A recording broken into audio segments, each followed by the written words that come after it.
If something so embarrassing happened to you that you don't ever want to tell another human being, will you tell your dear friend or do you conceal it? Here's the thing, I'm going to conceal it. But then I remember we have this podcast where I say all kinds of crazy shit that's happened and I put it out there. The spelling of Hors D'oeuvres was actually hors d'oeuvres. So my family let me ask if I could order Hors D'oeuvres. How young did you start this and how old were you before somebody corrected you? 16, 17 to start. To start? And you thought you were a dirt This is some goblin. big fucking Christina energy if I've ever heard it. Is your favorite color clear? Can you say spaghetti? Spaghetti. Ambulance. Ambulance. Good God, she's a scholar. And we were all high, appeared at the steps, which startled the two cousins, jumped, and when they did, they turned into Scooby and Shaggy. Turned to my girlfriend at the time and said, I have stopped breathing, and you have to stay here and watch me breathe. And I made her stay awake the entire night and tell me that I was still breathing. I have a question for you. Yes. Did that brownie take your breath away?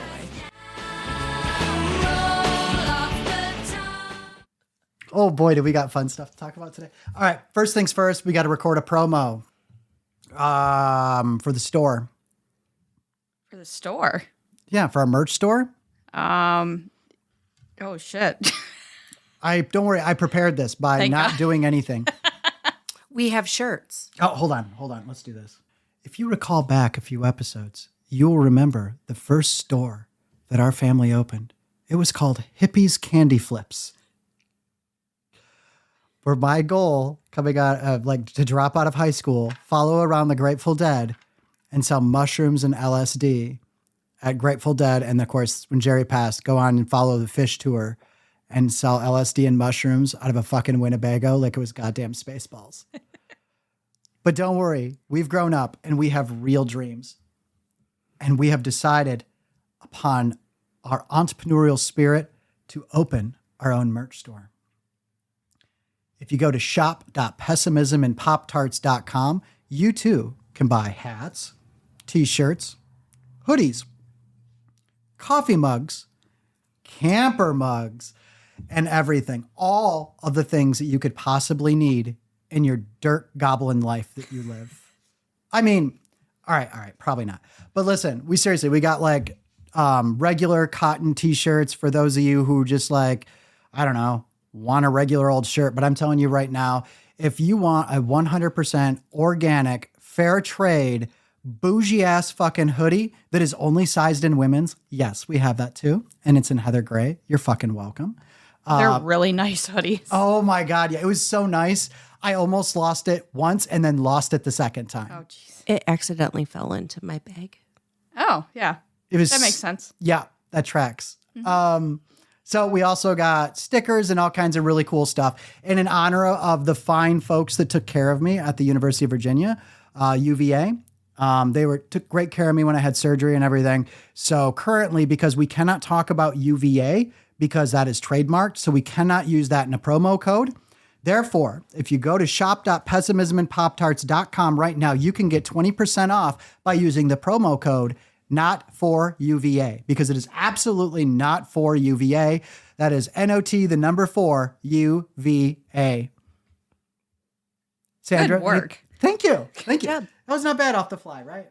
No, Perfect. it's great. Yeah, I know. You knew that was coming. Come on.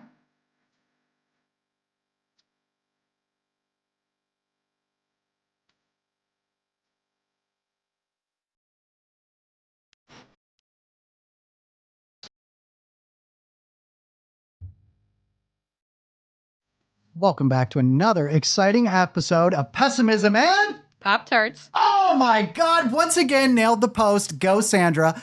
It is me and my lovely senior co-host, Pan Pan. Say hello, Pan Pan. Hello, Pan Pan. Aw, so proud of you. And today we have a special guest, somebody that actually admits to being my friend in public and the only friend, fun note, that I've not lied to. Wow. I know. I'm impressed. I know. Well, I lied to all my other friends and I tricked them. I was like, hi, I want to be friends. I'm a real boy. Anyway, so But I'm glad to have you on here. Oh, and by the way, what's your TikTok? Sophisticated witch. That's right. Good job. Sophisticated witch. Yes. It's very important. And why is the fizz thing in there all weird? Because I sell jewelry. You for do? an MLM. Wow. Yeah. Like Amway? Yeah. I actually am almost a Perdo, which is 3 levels up. Okay, I'm an idiot. When you said that, the first thing that popped in my head was big-eared Ross Perot. And that is- Perot. It's my speech impediment. She said Perdo. I know what she said. The gem. I'm telling the you what I gemstone. heard. That's Yeah. how you pronounce it, right? Yes. Okay. Well, Peridot, yes. Peridot. I'm like, no, it's not. Anyway, so we have brought her today because today we have a very, very important episode. If you look at our outline for seasons 1 and season 2, we're currently in season 2. Sandra, what is this episode we're discussing today? That is another fucking screw job. And I am so proud of myself for setting that up. And I do this to Sandra every time. Though normally I wait till she takes a drink, but she wasn't reaching for a soda, so I had to improvise. Yeah, thanks. No, actually, we're just here and we wanted to talk some shit. So that's what we're going to do. We're going to talk some shit. So, because some fun stuff happened recently in life, as always, because we live very, very simple, straightforward, uneventful lives. Wow. Yeah. Really? Yeah, sure. Yeah. Yeah. Okay. So why don't we catch up? So first, let's go. Sandra, do you want to go up first to talk about what's happened to you recently? Because I have some fun stories related to Virginia, but I know I'm going to take a little bit. So, Oh, man. or do you want me to go so you have time to think on that? I might need time. My brain's not working lately. Your brain, no brain good? It sure isn't. Okay. Well, I'm going to do something. Is not braining. Well, I'm going to do something really, really professional. I forgot that Josh put a Shasta Cola in the fridge for me, one of my poverty sodas. I'm sorry, in the freezer. So I should probably get that before it explodes. Oh, my gosh. And I don't want poverty soda all over my freezer. But God, I love Shasta. It reminds me of childhood. How about if I get it and you sit No, there I and want talk? you two to talk. Oh. Well, all right. Nothing like just You are the senior co-host. Yeah, but I'm bad at it. I know. That's why I made you the senior co-host. Plus, you're older than me. I'm only 27. no. Oh, We're my- the babies. Oh, my God. Well, first things first, I really like your tattoo. Thank you. That's cute as hell. That is my spirit witch. It's beautiful. This is my memorial. Oh, my gosh. This is the actual teacup that my mother left me. Oh. And my aunt, who I'm named after, always had finches Yeah. outside that she named. So this is for her. And then, fun fact, my wife and I only got one wedding card when we got married, and it was from my aunt and my mom, and that's the actual how they signed it. It's their handwriting. Oh. I love that. Thank you. I love all of that. Thank you. I'm really sorry I didn't send you guys a card. It's shameful. It is. It's absolutely shameful. I know the fact that I hadn't met you guys yet is not an excuse. Not an excuse. I know. And that it was several years ago. It was. You guys have been married for a minute. For a hot minute. Oh, Which is years and years in lesbian years. it is. Like dog years. Every year is equates to 7. It does. I love In that. queer years, holy shit. Yeah. You guys are getting ready to celebrate your 50th in lesbian years, right? And yeah, absolutely. And we did the whole U-Haul first date. Yes. Oh, wait. First date or second date? First First date? She came over for pizza and a Tigers game. Mm-hmm. I'm getting hollered at with silent eyes. Don't tap the table. Sorry. I do not have boom arms up here. I just have mic stands. Okay. I'm going to put your freaking mic stand on a book that's sitting on a towel if you can't behave. Okay, I promise no more. So she came over. By the way, that's a poverty dampener for those of you guys that don't know. It was whatever. So she came over, and I don't celebrate any Christian holidays. So I didn't realize it was Easter weekends. Oh, so are you a Jewish or an Islamic Muslim? Like lesbian, which is it? I'm a pagan. Oh, you're a pagan. I forgot. That's right. I learned that from that David Attenborough documentary on your TikTok. Yes. You sell pagan artifacts on your website. I do. On that 1226.com. Shop. 1226.com. That's right. Pictures coming soon. Yeah. Hopefully very soon. Very soon. Colleen. Very soon. Okay. And she came over and then didn't leave. And that was like on a Friday. And then that Wednesday, she had to go to work. She had to leave like 4 o'clock in the morning. And my best friend, who would come stay with me on her 3 days off, showed up at about 6 o'clock that morning and let herself in, slept on my couch. My son at the time was 10, got up for school and was like, Tiffy's here. And she's like, Tyler, everybody's sleeping. You know, he's like, okay, I'm going to school. And he's like, why are you sleeping on the couch? All of my mom's friends sleep in her bed. Did your son call you a whore? Politely called me a whore. That's so nice. It was. And then my friend like struggled to not shake me awake to tell me the whole interaction.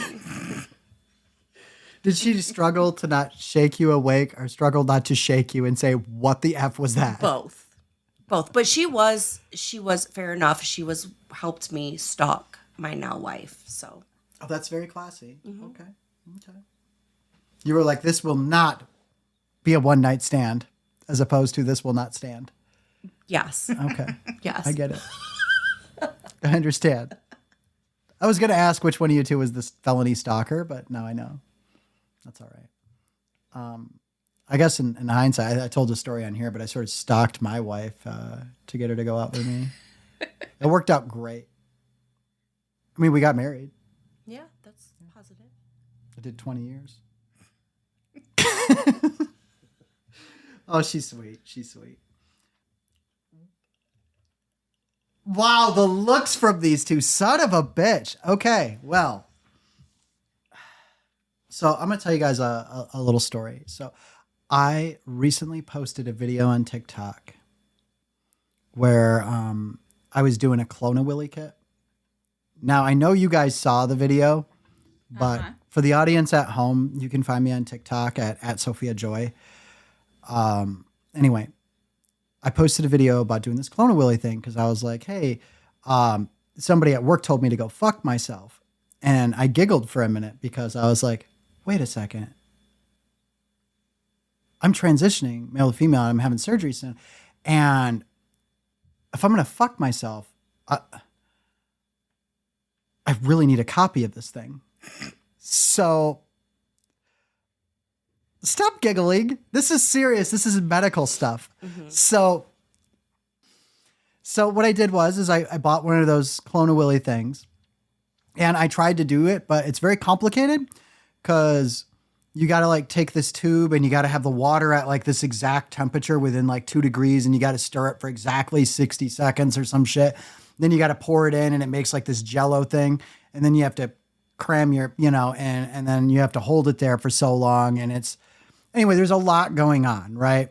And I was like, yeah, I failed the first time because I had to keep track of timing. And then I forgot that I was supposed to, use the tube and, be enthusiastic about the process. So I bought another kit and I was like, well, I'm going to need to phone a friend. And so I had a friend help me and it worked out great. So fast forward 2 days later, I leave to go to Virginia. My surgery is on Thursday. I leave on Monday because I'm taking 2 days to get to Virginia. But the problem is on like Friday or Saturday or whatever, I woke up with a terrible fucking headache. And I can't take ibuprofen or Tylenol to get it to go away because I'm not allowed to take anything like 2 weeks before surgery. And I was like, fuck, shit. Well, I guess I have a fucking nasty headache. There's nothing I can do about it.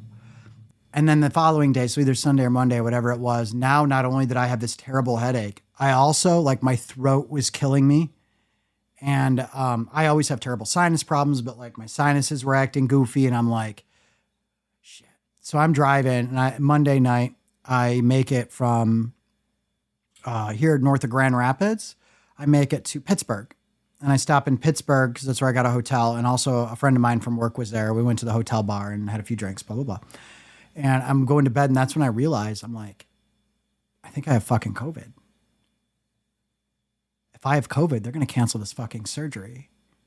And this surgery, the wait list is a minimum 18 months. So if I cancel, like, I'm probably going to go back to the bottom of the list. So now I have this thing where I have to decide, am I going to disclose to these doctors, these surgeons, that I have COVID? I'm like, I don't know what to do. I was really worried about it. So I called my friend Tony. She's a nurse, and that's who I was staying with out in Virginia. And I was like, I don't know what to do. I don't know what to do. I don't know what to do. And she was like, listen, you have to tell the anesthesiologist. They need to know that you have a respiratory disease. And that is not what I wanted to hear from her. I was waiting for her to see, like, nah, fuck them bitches. You're going to be fine. Let's not tell them. We'll keep this to ourselves because you're going to go get this surgery done, right? But no, she was like all responsible and has a medical license and shit. So she's like, yeah, tell the anesthesiologist. I'm like, whatever. She's like, but don't worry, listen, just get here tomorrow. I got those at-home COVID tests. We'll take one, and as long as it comes up negative, you're fine. And if you have to take, if the first one comes up positive, we'll keep taking it till we get a negative one. That's not what she said. She said, we'll take a second one to confirm. But still. And the second one would definitely be negative. Absolutely. Absolutely. 100%. Yeah, you have to treat it like pregnancy tests. If the first one comes up positive, you got to take 14 more. Well, that's exactly what I did last week. So, You took 14 pregnancy tests? COVID. Oh, I was going to say, your wife's going to be angry. I was gonna say I would be angry. No one would make me, that would make me run so quick to the closet to get a rusty hanger. Mm-hmm. She waited till both of us were taking a drink. Well sure done. did. Fucking professional. Your timing. Yes. Beautiful. Comedic timing. Should we do a rusty hanger shirt? Yes. Maybe. I mean, that's classy as fuck. So the next morning I get up and I'm like, all right, it's time to go. And I'm just going to fast forward a little bit and then I'll go back. So I'm in the car. I'm like, okay, let's go. And so I'm driving and Tony calls me. And she's like, hey, how far out are you? And I'm like, oh, I'm 4.5 hours or whatever. She's like, all right, well, don't worry. Hey, just so you know, we'll get the COVID test going. And I was like, all right. And so when I got to her house, she's like, all right, you ready to take this COVID test? And I was like, hey, I don't think I'm going to need that COVID test. And she's like, no, you got the symptoms. You need to take the test. This is important. So crunch time question. If something so embarrassing happened to you that you don't ever want to tell another human being, will you tell your dear friend who's a nurse, who's only trying to be helpful, but she's also your friend, or do you conceal it? I glitch often, so it would just come out of my mouth. Got it. Same. Right. So here's the thing. I'm going to conceal it. I'm not telling her. But then I remember we have this podcast where I say all kinds of crazy shit that's happened and I put it out there. So I should have the confidence in myself to confide this to my friend. And I do. She dies laughing, just about pisses herself. And here's the thing. I then said, I will never tell another human being about this again. And here you are telling hundreds. I like how you said hundreds. All 10 of you. Yeah, all 10 of you. God. No, I'm on it now. There's 100. No, that's right. That's right. So yeah, this is what happened. So I woke up Tuesday morning at the hotel and I felt terrible. My head was killing me. My sinuses were killing me. My throat was killing me. And I'm just not doing well. So I take this long, hot as hell shower. I am like, I am going to drown myself. If nothing else, if I have COVID, I'm going to waterboard myself because my sinuses are filled and I can't breathe. And I get out of the shower. I feel a little better. But my throat is just murdering me. And so I get up and I'm looking in the mirror. I'm getting ready to brush my teeth. And I'm looking in the mirror and I'm like, listen, you stupid little bitch. you don't have COVID, because I'm trying to psych myself out to trick the COVID into leaving. Like, oh, yeah, we don't live here because that works. And so I'm looking at my throat and I see where it's swollen and I'm running my hand on it. And I'm looking and I was like, oh, hey, that's where that young lady that helped me with the Clone-a-Willy kit was choking me when.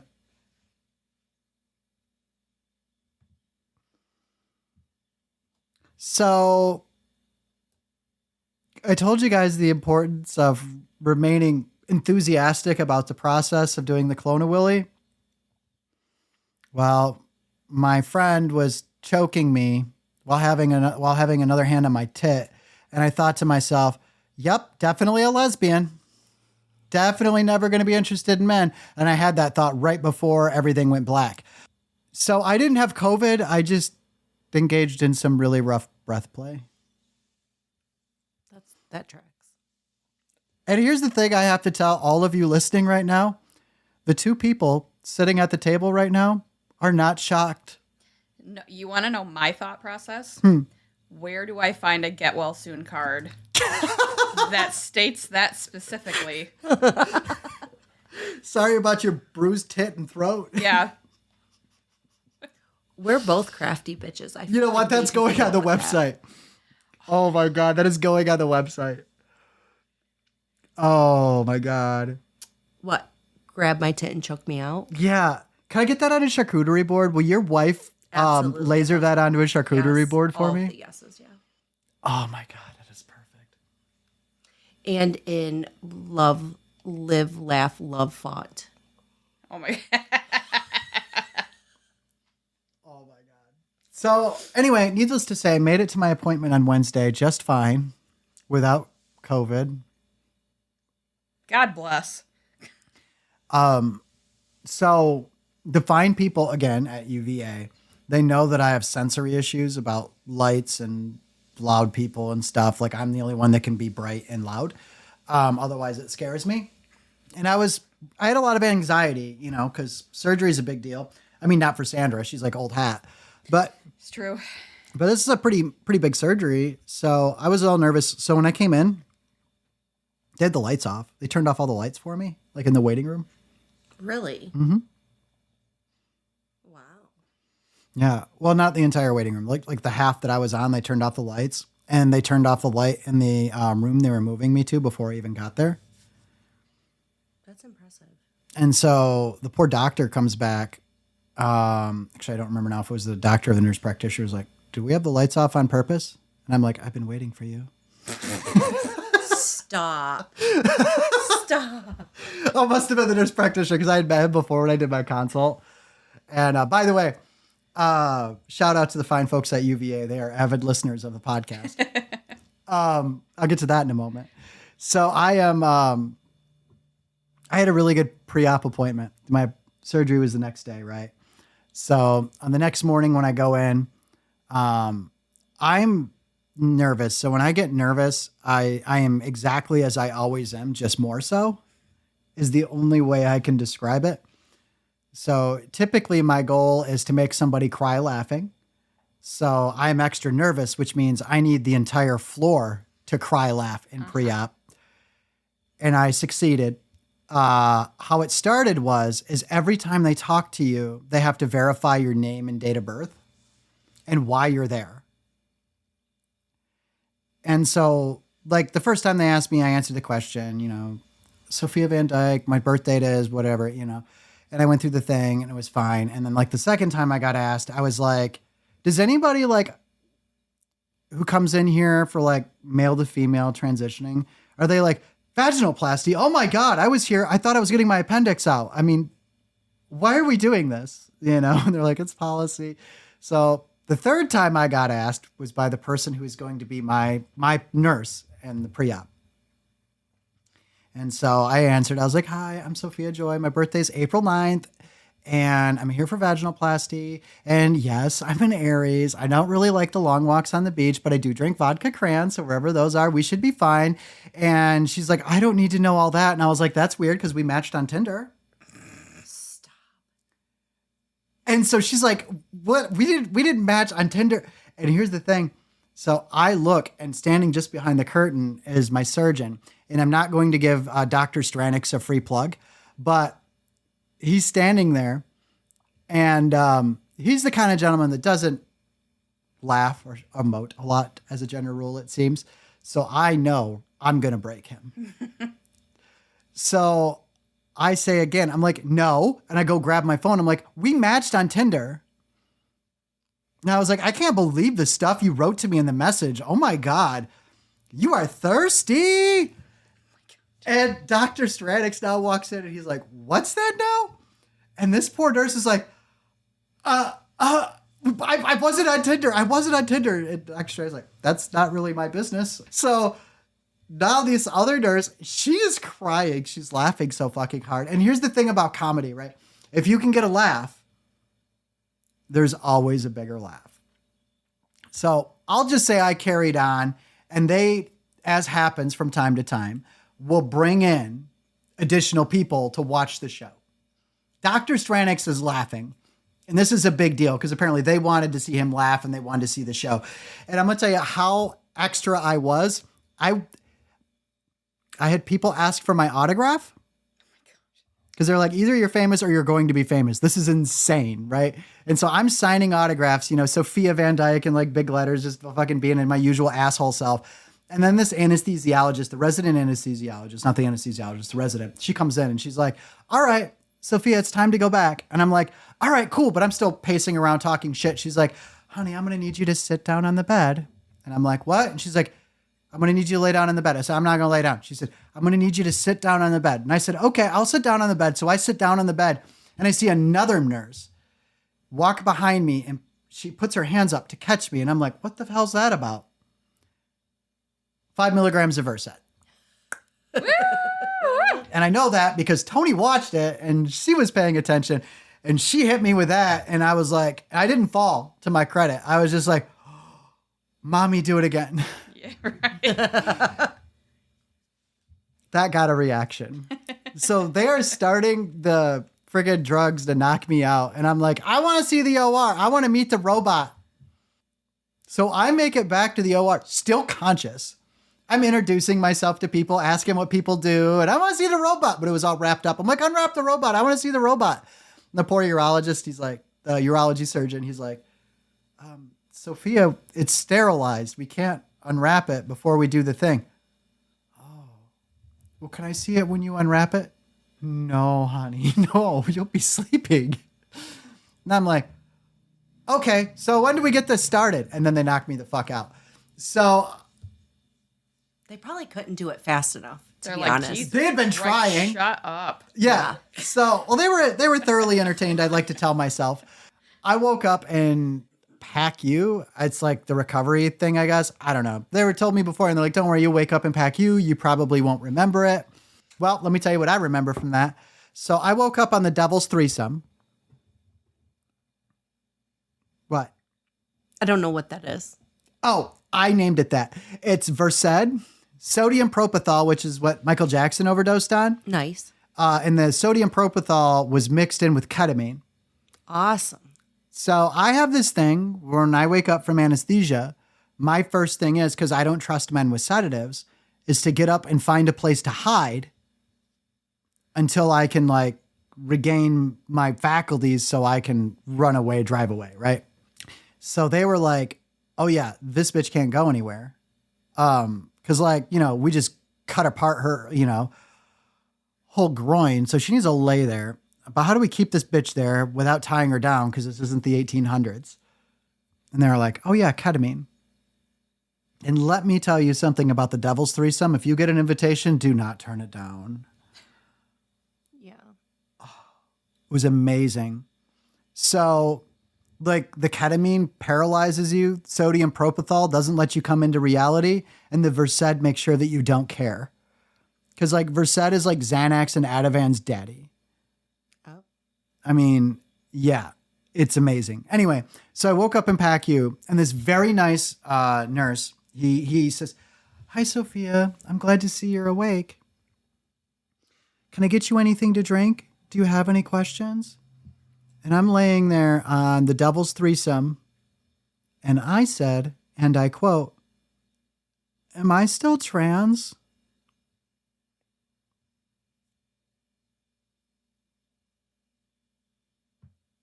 That's how long the silence was before he was like, you're all feminine now?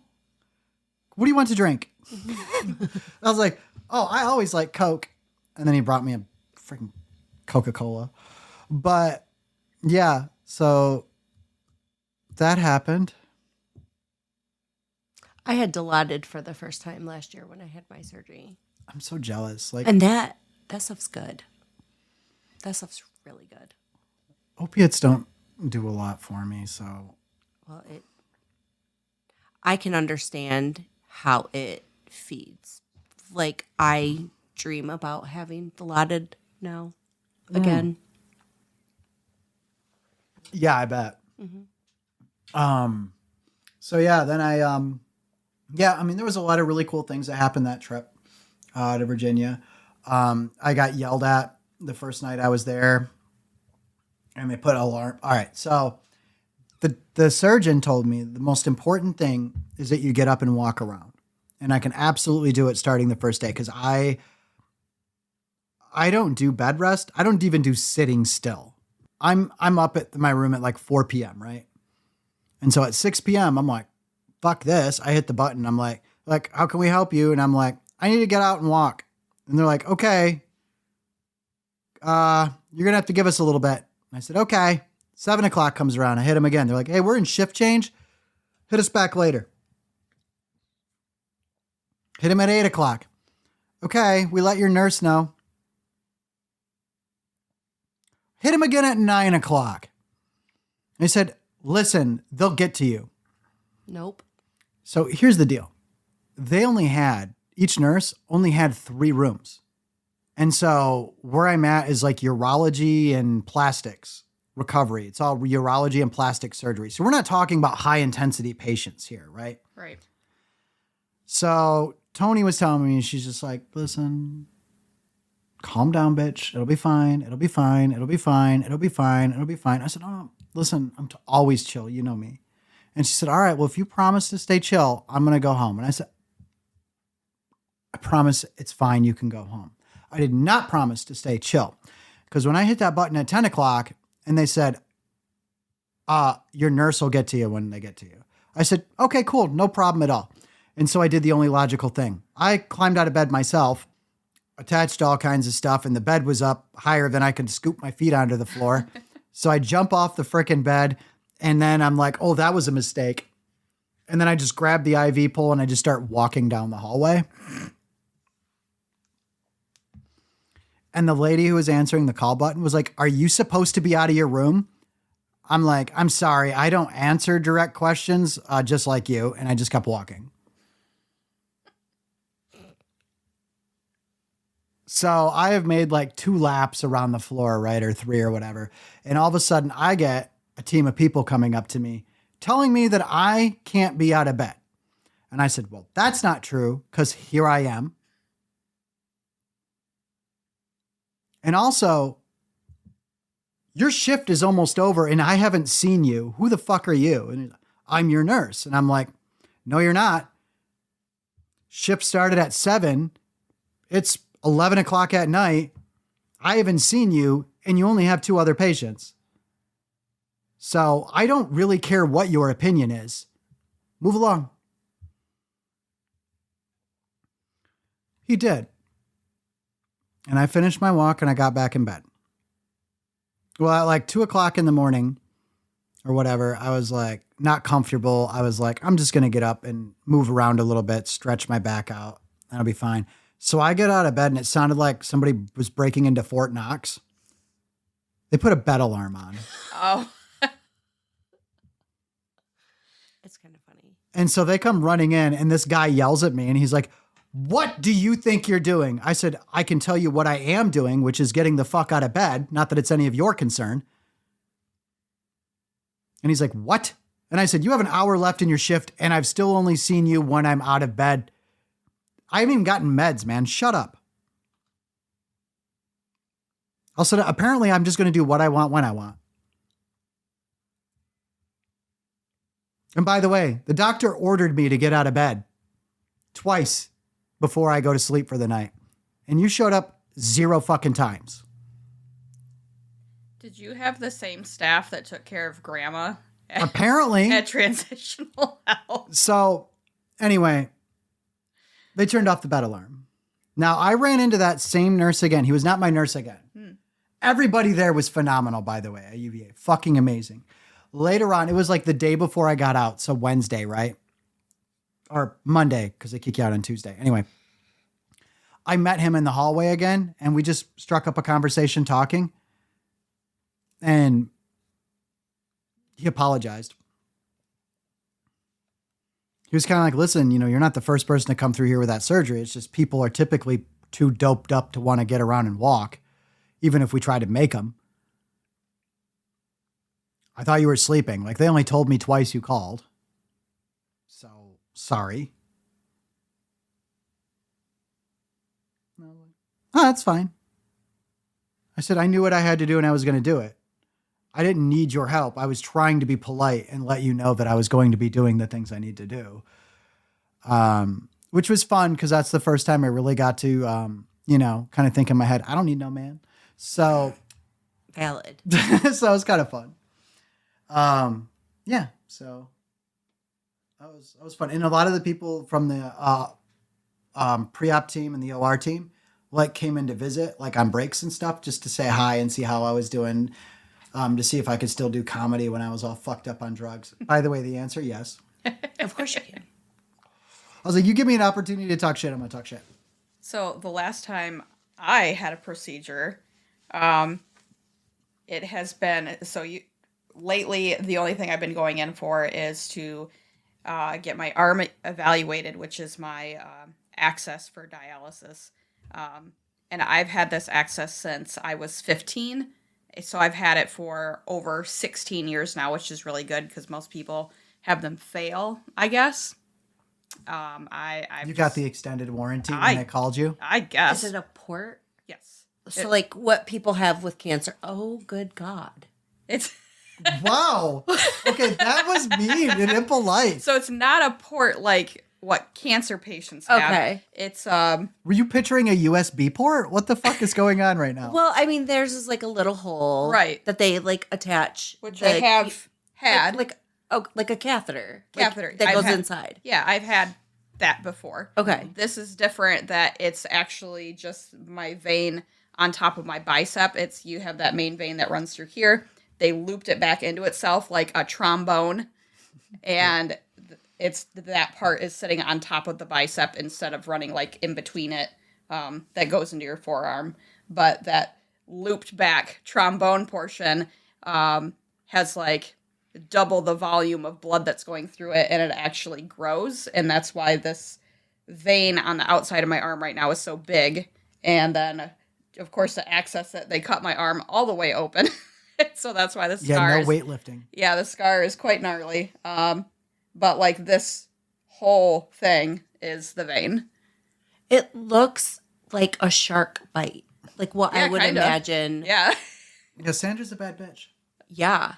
I think we stopped counting at 50 surgeries. I've had over 60 now. Seriously. Right. My third transplant was my 60th. Is that on both kidneys or just one? So, hold on 1 second. I just want to say, for those of you listening at home who have a loved one in need of a kidney, Sandra took them all. I sure did. They're mine, all mine. Because, yes, she's had 3 kidneys. On top of my dragon horde pile of just organs. Okay. Another t-shirt. That's my dirt goblin laugh. You say that every time you go in for, more body parts? Yeah. As they're wheeling you in, you're like, So, my hands are just for ringing. those of you non-Patreon listeners where we covered It's the Sandra Show, Sandra was born with holes in both of her kidneys. She was circling the drain, as you said. Yes, as I said in the episode, she was circling the drain. And Colleen, by the way, has listened to all the episodes. I was blowing on my own sail for that one. Jesus Christ, let's do this thing. Mom's like, no, we can save her. Yeah. And if again, not to spoil It's the Sandra Show, pessimism, patreon.com/pessimism and Pop-Tarts. Anyway, $5, $10, and $25 level, either 20 or 25 for for those of you motherfuckers throwing around RV money. You can hear it again in the outro. Anyway, yeah, Sandra was circling the drain, yes. But so she got her first transplant from this cadaver, little child that died. And then she got that one, she went into rejection right away. She was like, I'm not taking your scratch and dent organs. And Valid. so then we went out to Minneapolis, Minnesota, where they had a terrific team because Ann Arbor failed us on that one. And she stole one of Mom's kidneys. Oh, I did not know. I don't think I remember that. Well, that's because that was in the Patreon episode. Oh. If you paid $5 a month, even at the tent camper level, where after 3 months we send you a free bumper sticker. Actually, it's a nice die cut sticker. We were originally just going to do like a little bumper sticker, and we kind of went all out. By the way, the stuff on our store is bougie as fuck. Like you can get a basic t-shirt or you can get like a full premium shirt. By the way, only women's sizes. For those men listening, I have sizes for you. Just go ahead and size yourself in unisex. Anyway. Really, you two? Really? What? Nothing. It's your show. It is not your show. You're the senior co-host. Am I though? I always say I'm your co-host. Okay. I told everybody at UVA that. I was like, you think I'm funny? You should hear my sister. Oh my God. Oh, yeah. So anyhow, oh, by the way, that reminds me before I circle back on that. Speaking of the thing that happened at UVA, the current logo printed on everything is going to be limited edition because Sandra has to update the logo. That's right. I don't have any facial hair. It got lasered off. It got lasers and it all went away. So a little bit left. I got another session coming up next month. Hair's a little longer. little bit. Gotta take off the stubble. Yeah. Has a new designer vagina. Oh yeah, there's that too. I don't think we're putting that on the shirt though, or in a mug. That'd be a little weird, Colleen. Sorry. I mean, we could probably sell them at the Camel Toe in Lansing, but other than that, Yeah. They make a great band name. designer vagina. Up next is Designer Vagina. That's a really good drag queen name as well. It is. Entering stage now. Designer vagina. I can't be a drag queen. You can be a drag king. Ugh. Ugh. God. No. No, sorry I mentioned that. That was wrong. Yeah. And by the way, I feel so sorry for all the straight women I slept with. I tricked you all. I mean, What do the kids say? Hashtag sorry, not sorry. Yeah. yeah. I mean, I'm sure y'all are in therapy, but We all are. Everybody. in life. everybody needs to be. If you're not, please get therapy. You need it. Oh, and by the way, we can't take BetterHelp as a sponsor. Why? They're involved in a lawsuit for selling people's personal information. Oh no. Whoa. Yeah, to marketing companies. Yeah, I actually signed up for one of those services. They're not paying us, so I'm not going to say who, but I signed up for one of those services that removes all your information from data brokers because they're required by law to delete your info if you send a request. So every year you have to send them a request to remove it, but every one of those data brokers, all like 147 of them, make it extraordinarily complicated. So I looked at a lot of the different things being advertised by podcasters and YouTubers, and I finally found one I liked. And I have to tell you, like I went from getting 9 pieces of junk mail a day to 1 a week. Nice. And the 1 a week is for grandma or grandpa who are very dead and probably will not be responding. Yeah. Unless they take chandelier flickering as Oh, fuck. Yeah. as tender. Oh, my God. We So that forgot the you haven't sage. heard that episode yet? Because I've been really lazy and haven't kicked it out. But those of you hearing it heard it a long time ago. Right now, if you're listening to this episode. But so we were recording the episode. I think it was Disarray Part D. But we were talking about grandma and my dad's girlfriend Pam passing. And as soon as we mentioned it, like the light started flickering, went out, and came back on Yeah. like a number of times. And here's the thing, like you're like, oh wow, like power surge, somebody hit something. This never turned off. The soundboard that's recording us and powering the fucking microphones never fucking flickered or nothing. Stayed recording live the whole time. It was just that light. Yep, we both just like stopped talking. We're like looking at the light, looking at each other, and we're like, "Bitch, are you seeing this?" And then she's like, bitch, are you seeing this? And we're like, Yeah, I'm not, listen, I thought I was cashing in my frequent tripper miles from all the LSD I did, and I was getting a free flashback. Fair. I mean, it wasn't like, I looked over, I'm like, just pretend like everything is normal. Just pretend like everything is normal. And then I'm looking at Sandra and she's like, this is not okay. And I'm like, you see it too? I would have started to go find my candles And no. and grabbed hands. Like, no, what I was going to do, I mean, we may as well just grab one of my vapes over here and just put our hands on it and treat the table like a Ouija board at that point. I need to bring you guys one Because, to have. oh, yeah, yeah. And by the way, I really enjoy when I buy bomb party jewelry from you and you put the free gifts and stuff in there. And so Colleen sent me a tarot deck, Yes. which is fucking amazing. I mean, she knows me. That's spot on, by the way, gift. It was great. Here's the thing. It was a deck of fungi, mushrooms. Sandra's cackling because I have an irrational, deathly scare and obsession with fungus where it scares me to no end. Like, no bullshit. Cops better not be listening. I have a stash, like an apocalypse-sized stash of antifungal pills that are prescription because I am so scared of the apocalypse or anything having to do with fungus. Like, some of you guys watch like The Last of Us or whatever that show is and thought, wow, that's a crazy show. That is my nightmare. That is my hell.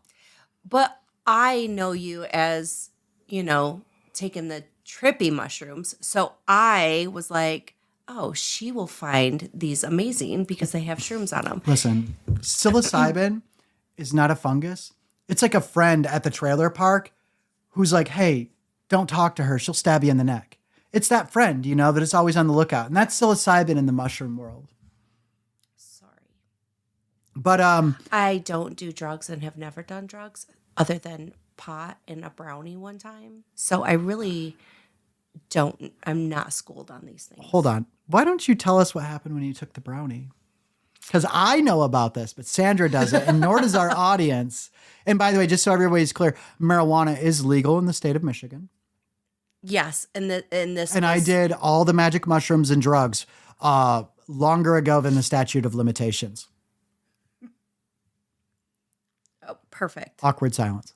So carry on. So I was with my ex-girlfriend at the time and her family. And there was a group of us and someone brought brownies, which I am a fat kid at heart and always will be. Give me the cake. That's why edibles are dangerous. Yeah. They always make them so fucking tasty. Well, I was not schooled on how these were made or what. Oh, and by the way, so this is before legalization of marijuana? Yes. Okay. Sorry. So for those of you kids that don't understand, because you just go to the dispensary and you're like, oh, what's the problem with eating a brownie? Did you get the wrong milligram brownie? Like, some dude or some like crazy white girl with cornrows and dreadlocks makes them. And so the amount of THC in each brownie is a mystery to everyone, including the stoner that made it. So there is no quality control. So I will say this. 2 years ago, the lady that made these brownies' daughter died from a heroin overdose, if that says anything. Was there heroin in the brownies? No. Actually, apparently, no, fentanyl. Fentanyl overdose. And Okay. sorry, my bad. Don't know my drugs. That's clear. And it was cut with rat poison. Yeah, yeah. And she was 25, 26. Oh my gosh. Yeah. May her memory be eternal. Yes. But so this lady brought these brownies and all I know about them was that the marijuana was in the butter.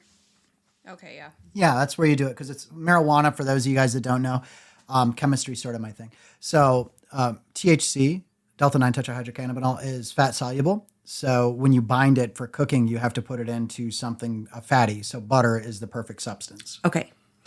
Well, which is also why it stays in your system for so long, because it's not water soluble, so you don't pee it out. It has to metabolize through your fat cells, which is why it takes 30 days. I also should state that I was undiagnosed bipolar and probably very manic at this time. Don't worry, weed brownies will bring you down in a hurry. Well, they bring you Well, somewhere. yes. And I took or ate this brownie, not really realizing what I was actually eating. And that it was because I had smoked pot. Like, that was the worst that I've ever done, the smoked pot. Wow, we used to smoke weed just as an appetizer. I'm sorry. Hors d'oeuvres. Before getting to the good stuff. Yes, I did not know on a menu that the spelling of Hors D'oeuvres was actually hors d'oeuvres. So my family let me ask if I could order Hors D'oeuvres. Now, hold on. How young did you start this, and how old were you before somebody corrected you? 16, 17 to start. To start? And you thought you were This a is dirt some goblin. big fucking Christina energy if I've ever heard it. Is your favorite color clear? It is not. It is not. Can you say spaghetti? Spaghetti. Ambulance. Ambulance. Good God, she's a scholar. Oh my God. But I really wanted to say Paschetti. And I really wanted to say Bambulance. Uh-huh. Okay, it tracks. Aluminum. Oh. I can say aluminum. Whew. Only because I practice it because my sister cannot, and I want to make fun of her. Okay. So how did you say aluminum? I didn't say aluminum. Okay, if nobody was listening, how would you have said it in your head? Aluminum.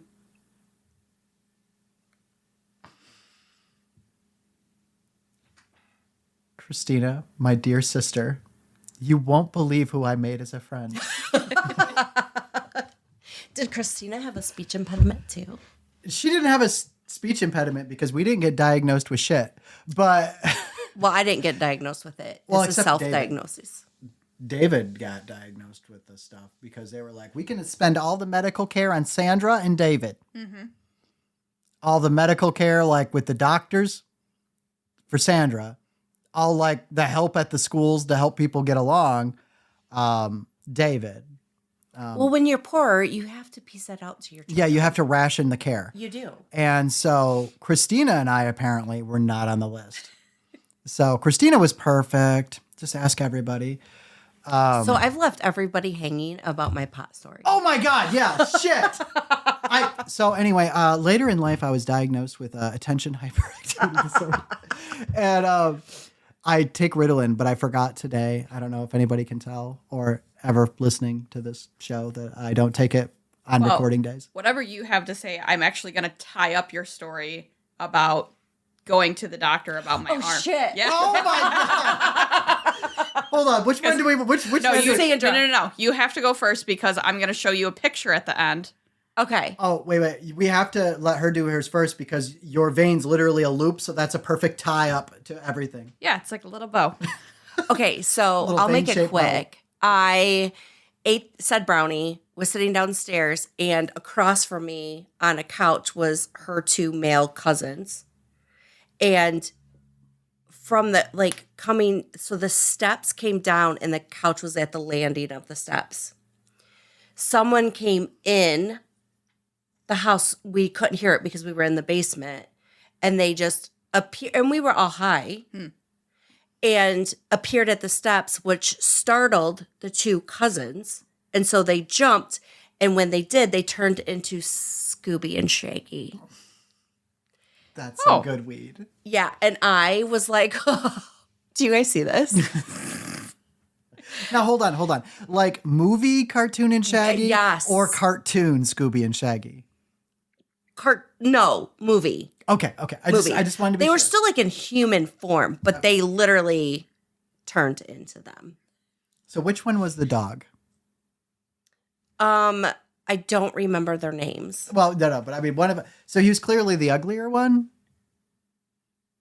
Well, one was a very large man, and he became Shaggy. Okay, makes that tracks. And the skinnier one became Scooby. Okay, I kind of thought that we would do the other way, but Not in anyway, my brain. apparently.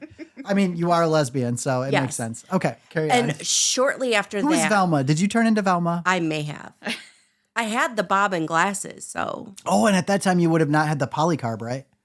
Lenses. Correct. So you would have had the Because I thick-ass was Coke poor. bottle glasses? Yeah. Yes. I was poor and had to wear glass in my glasses Oh, my God. because I Velma. couldn't afford nice lenses. Were you wearing the sweater, too?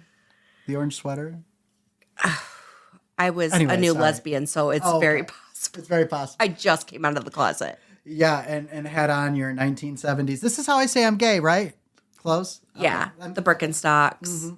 Yeah. You just missed a Subaru Forester and a kayak. No, right? I could not afford those things. I had a Grand Am. Oh, my God. Wow. Yep. All right. I apologize for interrupting. So I do know something else about this story that I think is very critical. Tell me about your breathing. So shortly after Scooby and Shaggy happened, the anxiety hit, which I have clinical anxiety. At that time, completely undiagnosed. Also untreated, that means. Everything was untreated. And so I turned to my girlfriend at the time and said, I have stopped breathing. I have stopped. And you have to stay here and watch me breathe. And I made her stay awake the entire night and tell me that I was still breathing because I was not breathing the whole night. And then I panicked because I was a single mom and they were going to take me to the hospital and CPS was going to be called. My kids were nowhere. They were with their father 2 states away. So they weren't even there. Oh, honey. But the hospital was going to call CPS because I was a single mother The that hospital chose to eat a brownie. That's right. And stop breathing. And also, you didn't actually go to the hospital. No. So this is just the story running in your head. Yes. Because you were such a bad mom because you couldn't remember to breathe. Yes, because I was not breathing. And so I made my ex-girlfriend watch me not breathe. I would say it would equate to about 10 hours, maybe 13. It's a good brownie. I have a question for you. Yes. Did that brownie take your breath away? Oh, that's some more Yes. merch. Oh, my God. Yes. Oh, my God. So that's my brownie really- story. The Good. brownie that took sophisticated witch's breath away. Yeah. 1,000%. Okay, that's going to go on a shirt.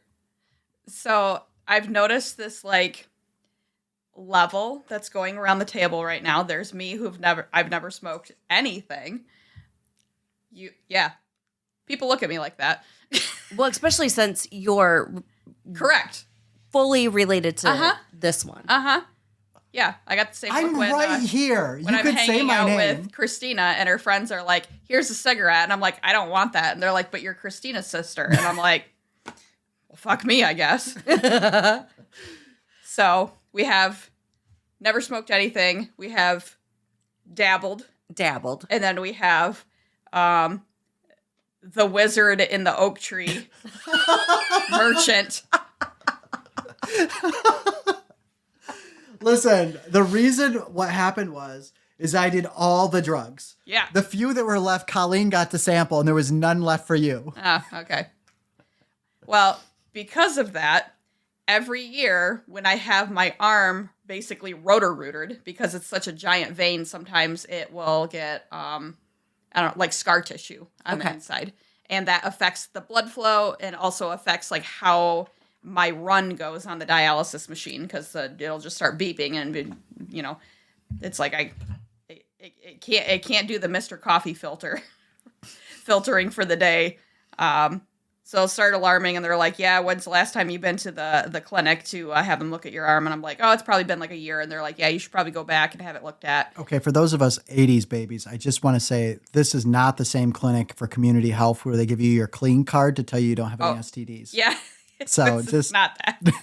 just for those of us of a certain age, that's an important note. Okay. But because since I've been on dialysis this time around, I've been on it for about 7 years. And probably for the last, 4 years, I've been going annually to this clinic. And it has become my little ritual that I will take a before picture. And then when they wheel me out after the procedure, because it's an outpatient service, but they still put you under, like, not quite like it's major surgery, but they'll knock you the fuck out for it. Like more, it's probably more like dental surgery level of drugging you up. But because I don't partake in anything, I like to take an after picture and send it to my brothers, my mom, all of my friends that smoke. And it just gives them a little treat. Sandra when they open so Snapchat. high. Oh my God. She's higher than giraffe pussy. And I make sure I send it to myself so I can screenshot it and share it with you.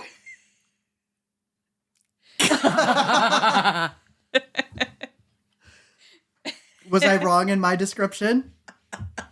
So this is definitely higher than an what I estimate. probably looked like.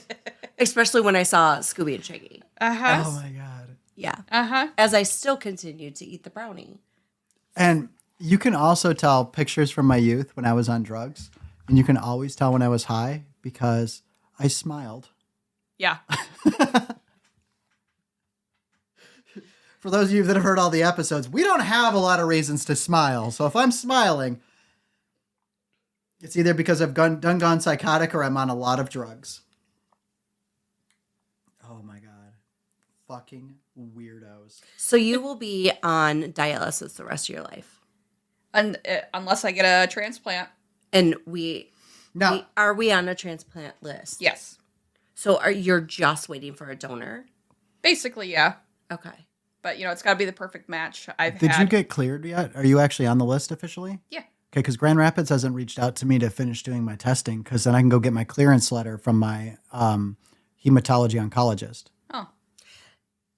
Those kidneys that we speak of coming from her that have been filtered every drug known to man, do you really want that in your body? So I already have David's kidney. And so, by the way, but here's the difference. I never drank. I had to draw a line and no alcohol. Oh. And I think cocaine's processed in the liver, not the kidneys. So we're fine. Okay. Yeah, I don't need one of those. Yeah. My liver has issues. I have like cysts and stuff. And I have a fatty liver. Again, I like cake. well, who doesn't? I brought cake. You brought cake? You did? Pizza and cake after the pod? Fucking A. You just made my night. It is a lemon blueberry coffee cake. Fucking A. I'm in. It's right behind Colleen. Fuck. Oh. All right, hold on. You guys keep talking amongst yourself. I'm going to go get us some dessert plates and All right. forks. Oh my goodness. I mean, we had to have looked at both of us insane because I saw her face like... The way you both lit up. Again, fat kid. Well, I'm a fat kid, so that's why I brought it. I'm like, I know who else would like this. Well, I last year literally had 85% of my stomach cut off and thrown away. Really? Yeah, because I am such a fat kid that I had no self-control. And so I had the gastric sleeve, and I have lost 80 pounds. Really? Yes. Yes. So I can actually like walk and breathe at the same time. That's very convenient. It is. And I can climb steps carrying a laundry basket without feeling like I'm dying. I'm off all my diabetic medicine. So that's positive. Well, all right. Yeah. There's some positives. Excuse me. This looks so delicious.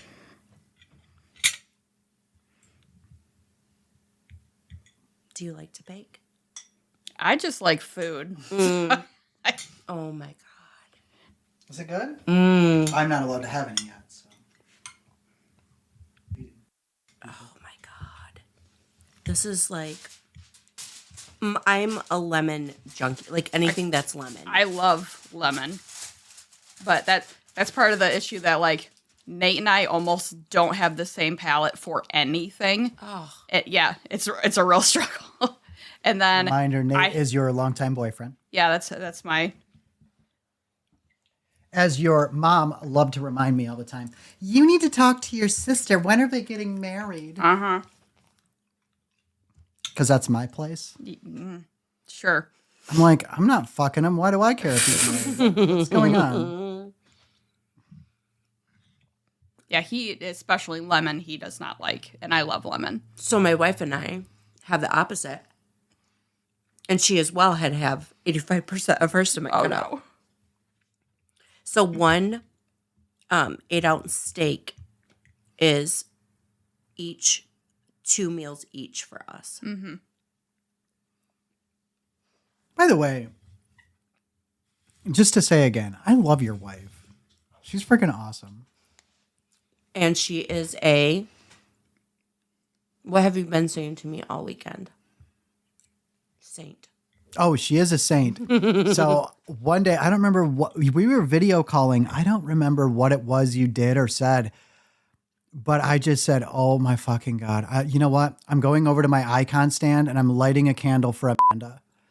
What did I say? I remember that. And I mean, because she needs the protection of all the saints, because for putting up with you, she is up for sainthood. I mean, first step obviously is beatification, but still, I'm like, wow. But you are not the only or the first person to say that. It has pretty much always been said to me and her our whole entire marriage. Well, I mean, you are a lot. Yeah. And us matching energy. And by the way, me saying somebody's a lot is a lot. Yeah, you didn't look my direction when you said that. You're very calm. You're just enough. Which, by the way, somehow is more insulting than you're too much. Oh, my God. All right. So anybody want to add anything else in here before we wrap this one up? I didn't tell my story on how Carol killed Kathy. Oh, yeah. We got to hear the I was C told- versus C. I was told that I needed to save this for the microphone. Mm-hmm. Okay. So this was several years ago. Both Carol and Kathy have passed since this. Oh, obviously, because Carol killed Kathy. Yeah. Okay, so Carol is my mother. And Kathleen Louise, is my aunt, my mother's younger sister. And who I am lovingly named after. Lovingly? Lovingly. Okay. Kathleen Louise, Colleen Louise. Oh, and memoriam because she killed her. She killed her. But she killed her years after I was born. Mm-hmm. So Kathleen had a stroke. Okay. And she had like a dead side. Like she could walk and stuff, but she was kind of a bigger lady. So like she thumped around. She was living with a jackass of a man. I think if you say man, jackass is implied. Well, okay, so a little backstory on Aunt Kathleen. She literally was married to a Tom, a Dick, and a Harry. She drank wild turkey for fun and smoked Pall Malls like a freight train. So, I mean, the stroke in Sounds the, like a in the grandma you want. 70s. It sure does. Yeah, the stroke in the 70s was valid. But at this time, my mother's husband had passed and she had the beginning stages of dementia. And so my sister decided it would be a good idea because we had moved my mom into this little one-story home with an attached garage. You know, everything's one floor. Yes. And I mean, Carol could take care of herself, but, you know, she needed reminded of things. Mm-hmm. And so Aunt Kathy was mentally good. So she was there. It was the perfect storm. She was taking care of Carol, and Carol could do the cooking and cleaning a lot easier than Kathy.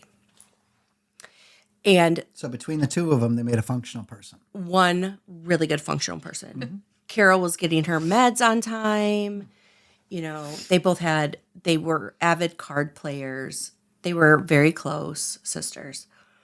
It's Grandma Ewald. Very small town. And Kathleen couldn't drive. Carol could drive, even though she had dementia, but it was like, again, beginning stages. And it was a small town with one stoplight that was only a 3-way stoplight. My mother had great grandchildren who played ball at the park. And so it was very normal for them to go down to the park and watch the great grandkids play softball, baseball, whatever. And so what would happen is Carol had a Jeep Liberty and Kathy had to have a walker. So they would put the walker in the back of the Jeep Liberty. Carol would drive down to where everybody was sitting. Kathy would get out, go to the back, get the walker, and walk to where she needed to go. Carol would then go park and then go sit with everybody. Well, this one time, they get down there, they start doing this, and Carol gets confused when Kathy is in the back getting her walker out. And she hits the gas instead of the brake and has the car in reverse for some reason. Hits Kathy. Kathy falls down. Everybody loses their shit. Well, oddly enough, there was a big old factory that was empty that had a big, huge, dirt parking lot. And they were actually doing like EMT training. And they had life flight there.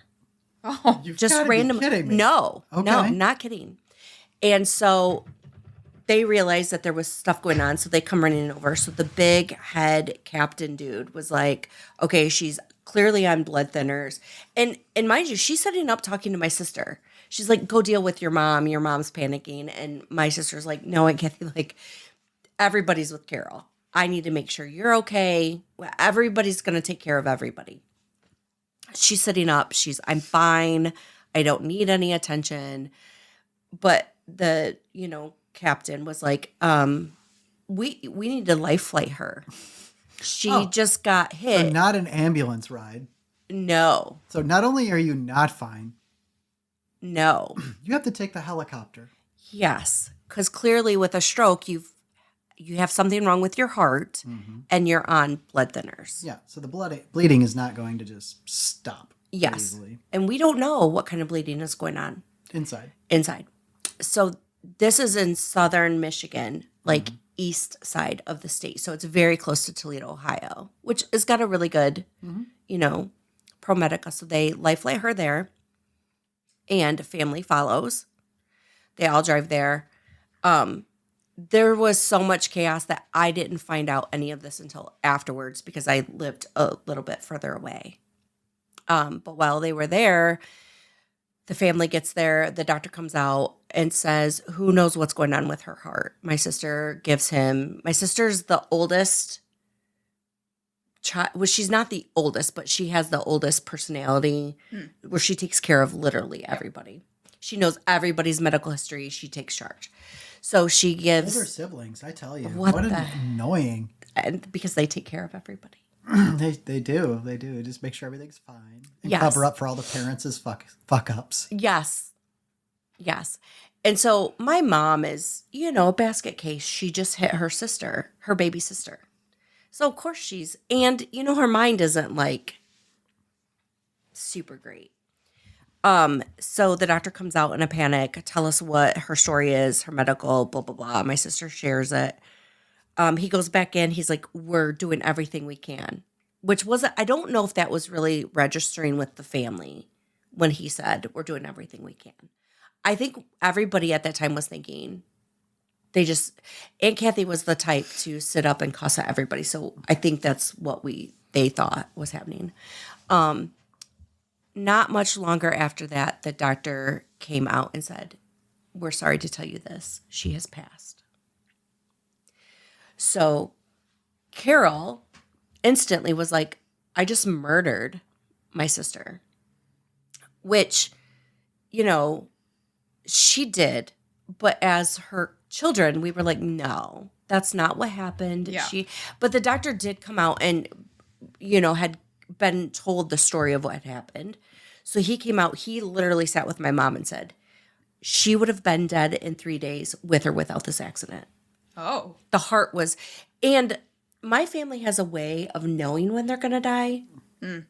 And about 3 days prior to this, I was at their house and Aunt Kathy had come stomping out of her room with a ring and said, I need you to see this ring. And I was like, oh, it's a pretty ring. She's like, you like that one? I said, yes. And she said, good, this is your inheritance when I die. And I said, we're not talking about that. Stomp your little ass right back in your room. And she did, as she was cussing me out and calling me every F word known to man. And then I didn't think anything of it. Like, I was just like, oh, she's in herself. But so she wasn't well. She wasn't going to make it. This just added to it. So my mom passed away 2 years ago. And the thing that gets me through it, my mom was a very mild, mannered, laid back, never cussed, easygoing woman. Kathy was the polar opposite. And so when she died, the one thing that got me through it was them meeting up after Carol left Earthside and Kathy going, Jesus Christ, did you have to kill me, Carol? And my mom literally just shuddering. But that's the quick story of how Carol killed Kathy. That's amazing. Well done. Yes. Well done. I can't wait to use this in the TikTok promos. Of how my mother killed her baby sister. And I can't wait to tag you in it. Yeah. Oh my God. Because of course I have to take everything out of context so it sounds worse than it is. Yes. That has happened. Have you seen any of the TikToks? Yes. That's the first one I sent to Sandra. Sandra's like, oh, so this person's not a friend, huh? Because it is mean. And I'm like, she's my really good friend. Are you my friend because I accosted you the day I met you when you came out of a bathroom? Okay, well, I just want to say, I don't even have to, you already took that out of context, which is strange. So, yeah, a mutual friend we have at work was like telling me, like, oh, you got to go meet this person, Colleen. She's great. She's great. She's great. She's great. She's great. And I'm like, chill your tits. It'll be fine. And she's like, no. She's a lot. She's a lot. And I was like, I don't know that she's going to like me then. And she's like, no. You guys are going to do great. You guys are going to do great. And I'm like, just calm down.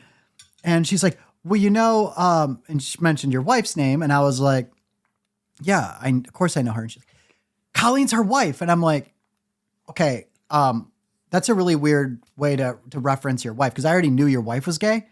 Yeah. I mean. But if you know my wife, the first thing you're going to come to is she doesn't use her words. No. She's super quiet. Mm-hmm. She's very much introverted. Mm-hmm. She has the tism. Yeah, no doubt. Yeah. Which, by the way, she has the perfect job now. The perfect job for tism. She's does FDA compliance auditing. Yeah. She sounds great. And so she's got the tism, and they gave her that job, which is like the best job for somebody like this. Yes. Yeah. So, yeah, it's couldn't be better. I identify with her on a spiritual level. Do you? Yes. Yeah. I would say yes, that Sandra definitely has the same vibe. Yeah. As Amanda, because I can look at you when I feel like I'm matching you. And you call me, just like that's what happens with Amanda. Can you believe that we're related? Absolutely not. Yeah, we also look so similar too. You do resemble each other. Yeah. Well, it's just funny when like people would see me, David, Christina, and Sandra. Yeah, all four of us out in public, they're all looking at this motley crew. Oh, yeah, and yeah. they're like... And then meanwhile, they're looking at like our parents like, bless your heart. You guys have done so good taking in these adoptive children. Yeah. Because, like, also, like, especially during the summer, I look Latina. So, like, I definitely look like I'm adopted. Oh, I look adopted. In the summertime, like all our care routine just like went off the fucking rails. Oh, yeah. I think about the sun and I tan, but my tan is very like dirty looking. It's olive, but also I look like I have a very fine layer of Mexican dust on me. Oh, nice. Yeah. And Nice. it's like my skin physically looks dirty. And Nate has made comments about like the backs of my legs or my arms, and he's like, "Did you shower today?" And I'm like, "Nate, it's my skin. That's how I tan. It's not very even, but like I don't know. It looks dusty." I don't burn, but I turn red, so everybody thinks I'm sunburned, and they're always like, "Oh, you need to get out of the sun." I'm like, "No, it's just my skin. Yeah. I'm just bright red." But my siblings, both my brother and sister. My brother's 15 years older, my sister's 10 years older. So it would track that we don't have the same parents, but we do. They both were always a little bit heavier set, dark wavy hair, more brown type eyes. I came out blonde, super petite, super tiny, and green eyes. I came out with blonde hair and fat. I mean, no one ever Quit thought giggling over there. I will say that's the one thing that we all shared, like up till 3 years old. We were white blonde. Oh, yeah. And then like slowly, like as we were getting like older toddlers and, you know, children, that we started to find our natural hair color. Yeah. Yeah, I was a blonde-haired Buddha baby. And then my hair darkened and I never gained any more weight.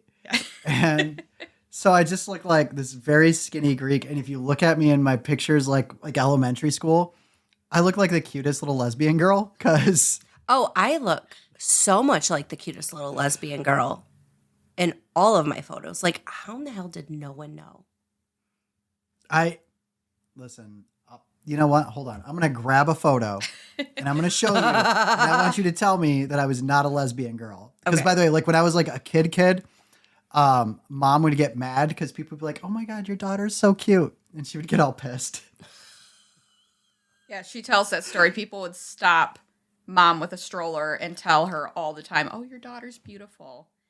Was that foreshadowing or? Clearly. She's like, "This child is dressed in blue. It's a boy." Yeah, because the blue fixed everything, Mom. My siblings were horrible about telling me that I was adopted. And Carol was a single mom for years, and she kept all of her important papers in the bottom dresser drawer. Mm-hmm. And so I was constantly like rooting through there trying to find my adoption papers. And then one time, because my sister, like when I was 6, my sister was 16. So she was out with friends sometimes, you know. And right before she left, she told me that she was my mother and my mother was my grandmother. And I was so upset that my mother had to take me out to my grandmother's for my grandmother and her to convince me that my sister was lying to me. Oh my God. So I'm going to pass you this picture. And by the way, we'll post it on the website, as well as Sandra's looking stoned picture if she lets me. And I will let you post absolutely. my lesbian dance picture. Oh, perfect. Yes. Again, this is me in elementary school. Okay. And you just heard what Sandra said about me in the stroller and all that Yes. stuff, right? So that is me in like, I don't know, 3rd or 4th grade. Okay. Take a look.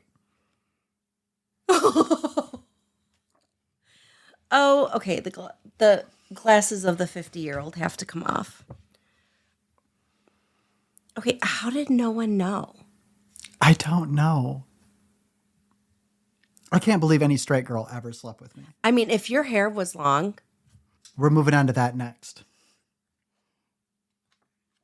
is that the one where you were a little bit older with the long hair? Because that one I've told you. So this one right here is, I'm probably, I don't know, sophomore in high school. Okay. And I'm with Christina.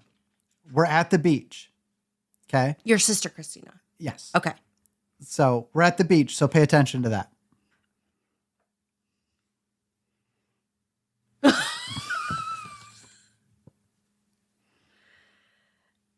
Yeah, I mean, I don't get it. You were a very, very pretty child. Aw, that's good to know I'm homely at the Like- table now. You're not homely at the table. So hold that picture right there you're looking at, and I'm going to give you a picture of Christina at the same age Okay. that I was in that picture. Okay. Stop it. And she wasn't a lesbian. Well, we don't know. No, she that was not. just how she dressed. That was the style. Just okay. Well, I will say, I mean, again, she was copying me from the 90s, but Yeah, but she is a pretty girl. Yeah, everybody else thought so too. yeah, I don't know. She always liked the attention, but I wonder if she, anyway, I'll tell that off the mic. That's actually something I'll keep off the mic. Okay. So Sandra, those are the pictures I showed you the other day when we were cleaning. Yeah. But yeah. So a little gay, a little gay girl. That's what I looked like. I was a little gay boy. I look like a girl trying to dress up like a butch boy is really what it was. I'm serious. Like, Sandra, take another look at that picture, the bottom picture. Seriously. I mean, honestly, when you put this picture next to my picture. oh my God, your dance picture? Yeah. Yeah, I know. Yeah. She's going to look so much like me and I'm going to look so much like her. Like, were you like maybe 10? Yeah. Because I was around 10 in my picture. This picture, I'll show you afterwards. It was dance class. So it was little girls with cute, like, little, like poses. Oh, yes. Yep. Yeah. No, homegirl, hand on hip, legs spread. Like, pow. Everything's right there. Yeah. Like, as manly and as tomboyish as you can get. Yeah, there's nothing in that picture that says Pillow Princess. It is all Nope. energy. This is all big bitch energy. It is. It really was. Again, trademarked by our show. Which, by the way, listening to this podcast and our banter in between telling stories, it seems like more people would have picked up on me. They'll get there. Yeah, Yeah. when they hear this episode, I guess. Oh, yeah. But, all right. Are we missing anything else? Yeah, and I know I'm missing one. Menards. Menards, yes. This is a quick but cute one. All right. So I am true crime obsessed, have been my entire life. Oh, we will talk then. Oh, Then you're going to love this. All right. Because she's part of the true crime, but not like Netflix. No, like true crime. all right. Yeah. Let's fucking do this. Okay. We should start our own true crime podcast. Oh, gosh. I would do it 1,000%. Yeah, fuck you, Ryan. So what do you have to say? Okay. So we are very much lesbians.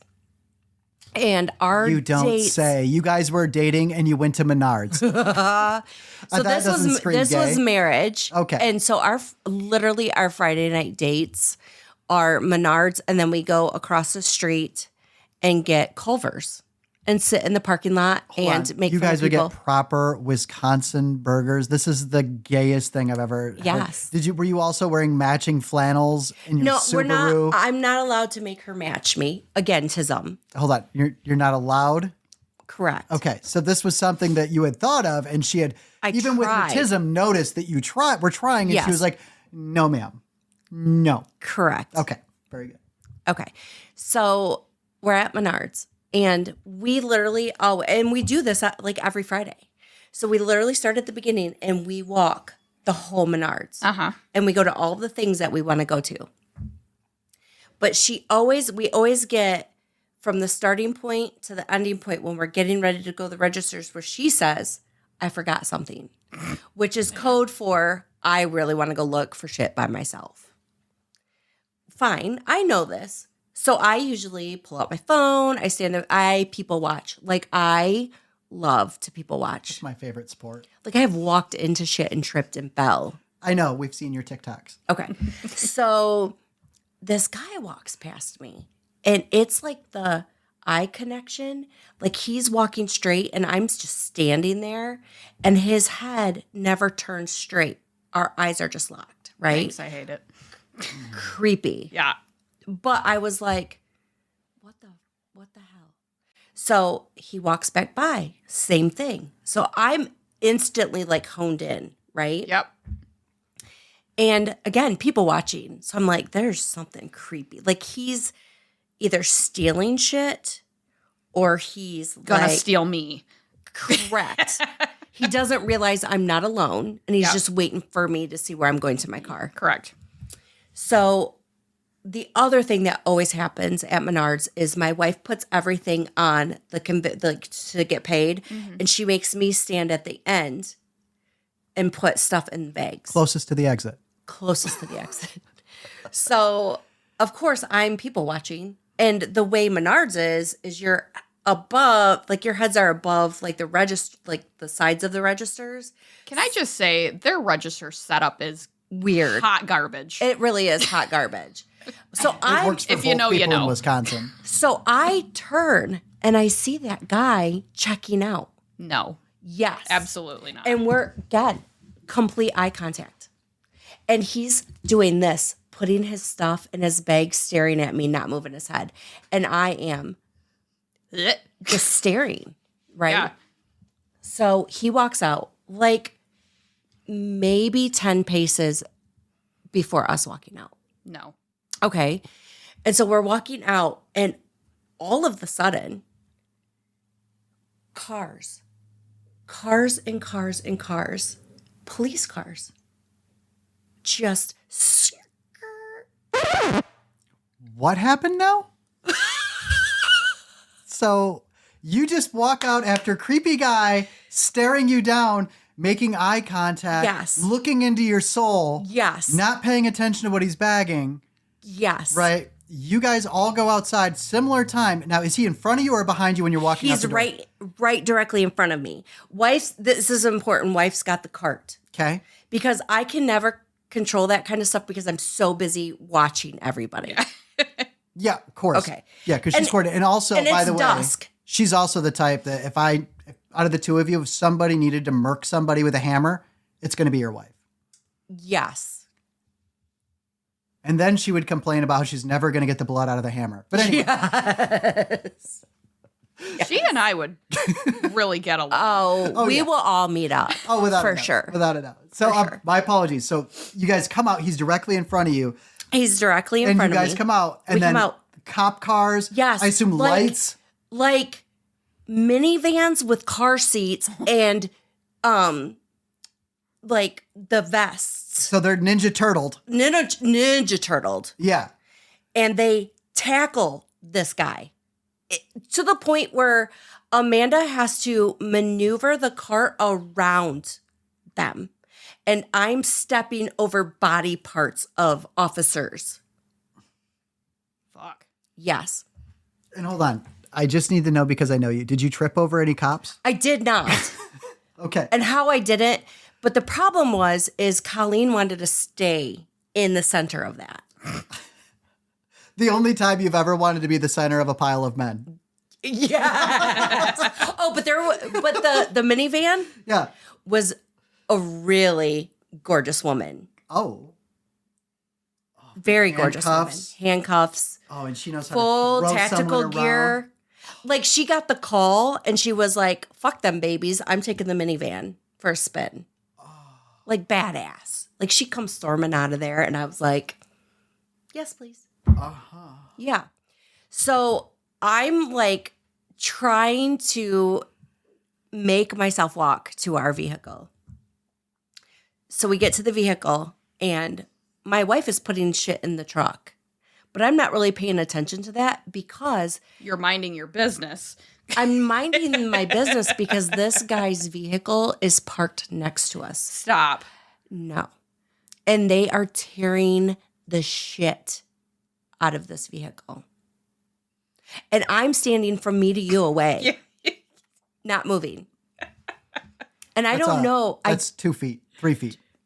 Yeah, Gosh. max. Yeah. So I don't know how long. I mean, I was there a while, right? Just staring. I'm sure they were like, what's this bitch doing? And then all of a sudden I hear a, hey, which like snapped me out of it. And I turned. My wife is like drove away. She put everything in the vehicle, shut doors. Yeah. It's a big ass F-250. What does she have? F-250? Mm-hmm. Bright white truck. Yeah, which is easy to miss with the big uterus sticker in the back. It didn't have the uterus sticker yet. Okay. We have a uterus sticker in the back of her window flipping people off. Yeah. Oh, I know that one. Yeah. Fantastic. And it's on my car too. Good for you. Yeah. My car also says queer on it. As it should. Yes. Mine doesn't. You just have to look at the driver. You have a flag on the back of your car. You're right. I do have a trans pride flag sticker on the Yes. back. I do have to replace that with a lesbian one, pride. yes. Yeah, I'm not really trans anymore. No, you're not. I have a bag of power tools in my vehicle. I mean, What does that say? that's Okay. that means that lesbians love you. So I'm going to, we're going to take a survey on what this gentleman did in the aftermath. But with that being said, I just want to say that I have a Buck 119 knife, a roll of plastic wrap, and a full ass set of flashlights, shovels, and tools. Kill kit. That's in the little flip. And so in the back of my Kill kit in Pathfinder, her car. when you flip up the back for the emergency supplies, those are my emergency supplies.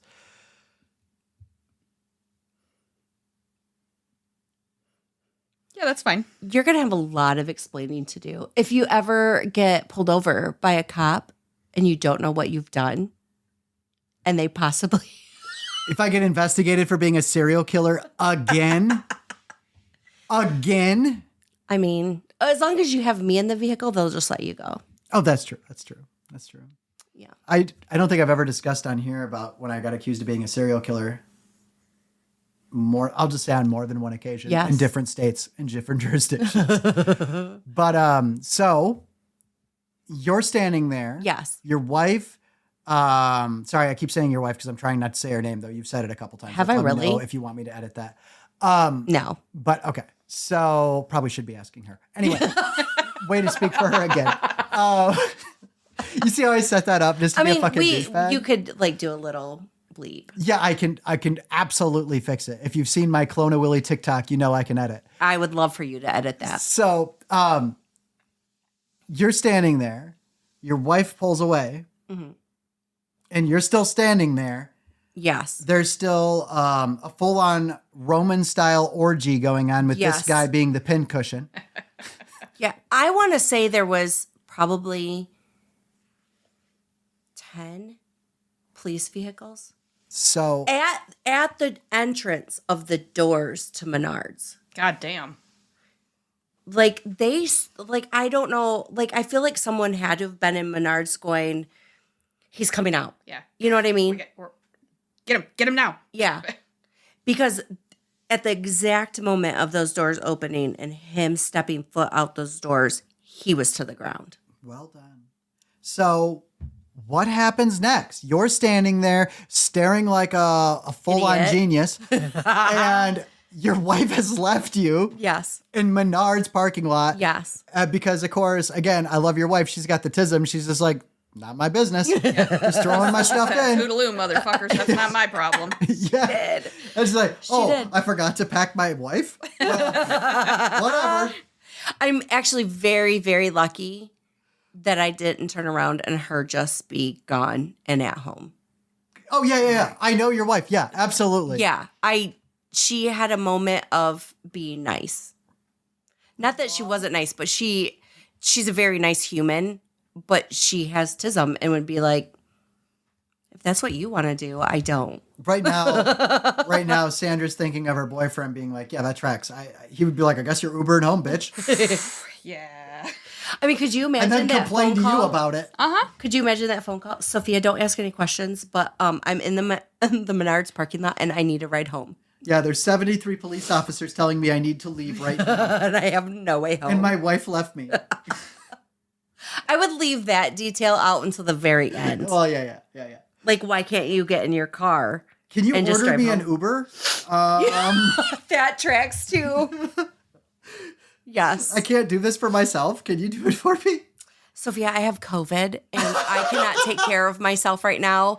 And so, like, all tea shows up, Kleenexes show up, all of the things. Oh, yeah. And the day before she tells me she has COVID, I send her these bracelet stands and an electric kettle. Yes. Oh. Yes. Yep. It melted my little lesbian heart. Yeah. And you also got Five Guys.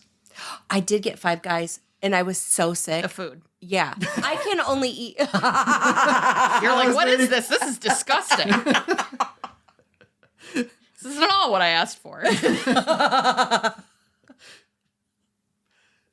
I didn't even think about that. I was setting that up, and I was so Yes. proud of my sister for that. Yes, you nailed that one. And you nailed the Five Guys. But it Yes. was because they have really good shakes, and you had that COVID throat, which I discussed what it's like to have earlier. I did have. Though we had different causes for said COVID Yes. throat. Oh, but I got a chocolate shake, Yes. which was, if anybody's ever had COVID, knows that an ice cold shake is the only thing that tastes good. And it was. It was amazing. So, all right. We got to tie this up because Okay. we've been dancing around Sandra and used true crime episode. By the way, if you enjoy true crime, you should subscribe to the Patreon because you need to hear the intro to the Sandra show. You don't remember the true crime intro I did for you? No, it was With like the- forever ago. Okay, I'll play it for everybody here. Sorry, not you guys listening, but I'll play it for the people here. We're going to have to do true. The rest of you guys, patreon.com/pessimism and Pop-Tarts. Anyway, so Amanda leaves you. Mm-hmm. Your wife leaves you. It's okay. Your wife leaves you. You're staring at cops. Cops are now staring at you. Yes. There's a man getting ass raped, Yes. tackled by all the men Yes. right outside of the Menards. Very creepy, small, He got Five Guys too. dead in the I'm sure he Dead. still does. dead in the eyes guy. Well, they poke some life into him. So Yeah. okay. So how do you get back to your wife? Well, hey, Yeah. you know, that sent me out of it was her about 10 yards away. So I shamefully bow my head and walk to the truck because she wouldn't double back around to pick me up. I just want to say that's the lesbian walk of shame. It was. Because otherwise, like the walk of shame that everybody else thinks of, the girl walking by after the one night stand, all fucked up afterward. In that case, lesbians don't have a walk of shame, they strut. Yes. Also, you can listen to my Be Queer, Do Crime Spotify playlist. Yes. That's amazing as well. So Actually, when you said I took Five Guys, all I could think of was I don't swallow it. I just taste it. Oh my God, yeah. Oh, Lily, is that you? Oh my God. Am I allowed to quote stuff like that? Yeah. Okay. You've heard the show, right? You've heard the show. That is quite tame Yeah. for some of the things I've said. So do you know what the ending of this is? No, Colleen, you haven't told us. There is no ending. So what did I this guy could do? not find out anything. Sleuthing. How dare you? I tried everything in my power. I Googled Gosh. I didn't think it had to be murder, right? Because all the true Murder or trafficking. something Something real bad. real bad, because we know from watching true crime that when they get the go ahead that they're picking someone up, they don't care where they're at. That's right. They don't care if they're, at their daughter's dance recital. Uh-huh. They're going to get that person. Or they don't interrupting wait. a lesbian date. Interrupting a lesbian date. And by the way, just on that topic of lesbians, I just want to say that as a gay woman, I never thought that I would ever tell anybody they were a cock tease. What do you mean you don't know the ending to that? I honestly, that was it. I got in the car and drove home, and it's been my favorite thing pretty much one of my favorite things that ever happened to me in life. I mean, And how this can will you be tell another episode, hold but on. How can you tell a true crime junkie? She said, this is literally my favorite thing that's ever happened to me in my life. to watching real life true crime go down. At some point, she's going to be on the body cam footage on a Netflix special. Yeah. Of me just standing there. With your wife. Subtitles say gay confusion. Queers can't think. And it will be my face, like in several different parts. Okay. Not just, it'll be at the door. It'll be next to the cops tackling the guy. It will be at the van. Okay. This is why I want the video of this, because I want to edit it so it just looks like you just saw a bunch of men having an orgy and you're just sitting there like, oh my God, I can't think. I'm sorry, wife, but there's something I need to be a part of. It seems I'm the missing ingredient. Yeah. Yeah, no, it was, and I actually lived in a area in Metro Detroit that was like a higher crime rate. And they did a Citizens Police Academy, and I took it. And it was at the end, I got to do a crime scene investigation, like they set up the whole thing. Oh, cool. I got to go to like a virtual shooting, like where I was in a courthouse taking down a, murder and like stepping over bodies. Like it's so real. Whoa. And I'm shooting guns. Like it was crazy. And then at the end. The scariest thing is you said you shooting a gun. I know. It was virtual. Oh. But I do know a little bit about it. That is true. So, and then at the very end of the 6 weeks, you get to go on a ride along. And you get to pick your times. And I chose... Four cops. I chose 7 p.m. to 3 a.m. Of course Yeah, you you did. Yeah, I did. I got to see a huge fight in the parking lot of a Chuck E. Cheese. Chuck E. Cheese called the Flight Club. No. Yeah. There must have been so much just gay swatting. No. No? It is a invite only place that. Oh, is that where you get the private invites on your FetLife account? I don't know what that is. Nor do I. Okay. So like where beautiful women dance on a stage and they will only allow certain people to walk in to watch the beautiful women on the stage. Mm-hmm. So and I got to watch one of the really amazing cops body slam a dude up against the car and his face was smushed into the window that I was sitting at, which was awesome. Did he say, Sega? No, I also got to go to a shooting. That was fun. Hold on. You mean post? Right. Well, yes. Okay. But we didn't know if there were still like gunshots going off when we were heading to it. We got to go down a major road called Michigan Avenue at 100 miles an hour. And we took a corner, like just a side street corner at 70. Holy shit. Yes. Yes. All the yeses. And I got to go to a heroin overdose. And they did the Narcan, and the dude, they were in, like, I could see the cops and the EMTs and the family, like, just standing around chuckling. And this random guy comes out, staggering like he's drunk, opens up the ambulance doors, climbs inside, and lays on the gurney. It was the overdose. He knew the routine. You know what this is giving?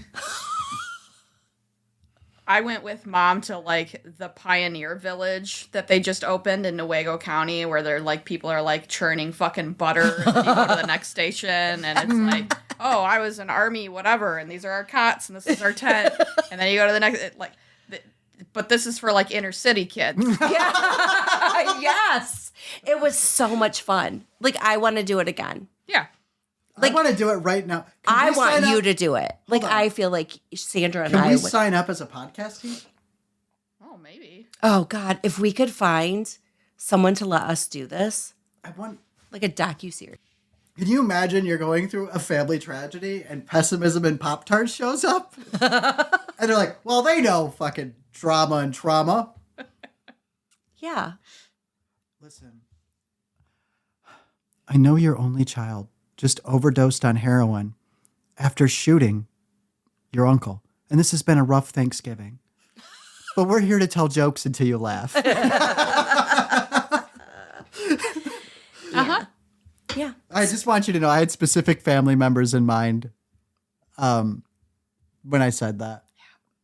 I'm not going to say anyone's name because I wouldn't want to offend our Uncle Gary. But I think, that seems legit. Mm-hmm. It's fine. Yeah. All right. We got anything else?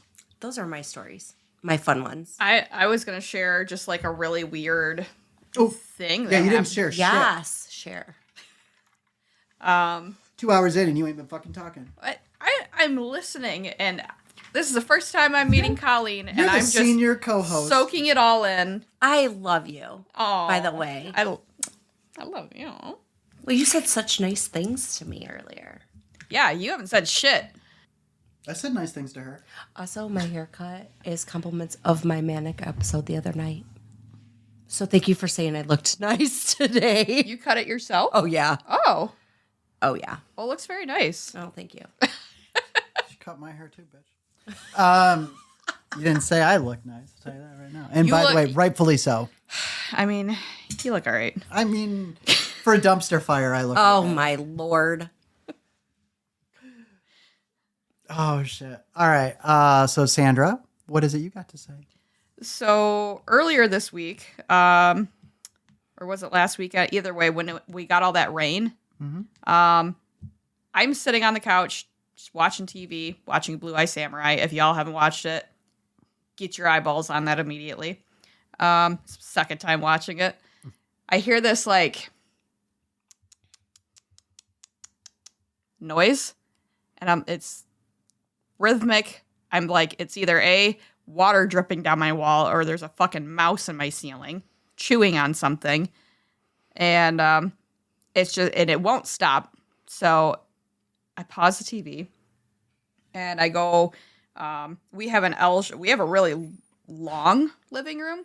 And the one side is like our dining space. There's a fireplace up against the wall in the middle. And then the other side is supposed to be like the living area. We have an L-shaped couch. The one L is touching the wall, so it juts out in the middle of the room. There's space behind the couch. That's where my desk is, and all of my like weird gothic bug artwork stuff. My weirdo corner. That I love. Yeah. Just wait till you get the art piece I commissioned Sandra to make for you and cannot your wait. wife. I cannot wait. Which I have a request. Okay. I would like to commission something for All her. right. So I told her what it was you were making because I couldn't keep a secret to save my life. I just told her not to tell her wife. Oh my God. I didn't. But when she said what it is she wanted, I just said, I know just the weirdo.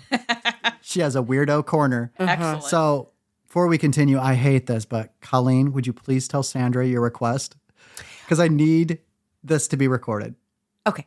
I would like a taxidermied mouse on a stripper pole Oh, I've seen those. in a tutu. Okay. And her name's Tallulah. I've already named her. Okay. I want like the leg wrapped around and the And the tail? like the stripper doing the stripper pose. Yeah. Please. I love her. And the thing is why did I say Sandra's the perfect weirdo to commission? Sandra hears this. She's like, yeah, okay, this is all normal. Yeah. Okay, yeah. You know what? And here's the thing. The weirder the request, the faster she's going to get it done. And your best friend has the weird request. Like, I feel like I'm the missing puzzle piece to your guys' like puzzle. Yeah, she's stitching us together. She sure is. She's got the Christina energy down. She can't say the same words. She's completely uncoordinated. Maybe because of my witchiness, your sister sent me to you guys. You haven't called me a douche yet, so. Are you sure? I've called you lots of things this week. Yeah, that is true. That is true. So my apologies, Sandra. So you go to your weirdo corner. I take pictures of everything. I was going to show you. I take a lot of pictures because I really got to go back for it. So here's a bunch of my... I think we snapped this when we were snapping. Oh, maybe. I mean, that was a while ago. All of the yeses. Do you have your bondage reindeer in there? No, he's in the other corner. And he's not wearing his bondage gear right now because it's not Christmas time. You made the bug?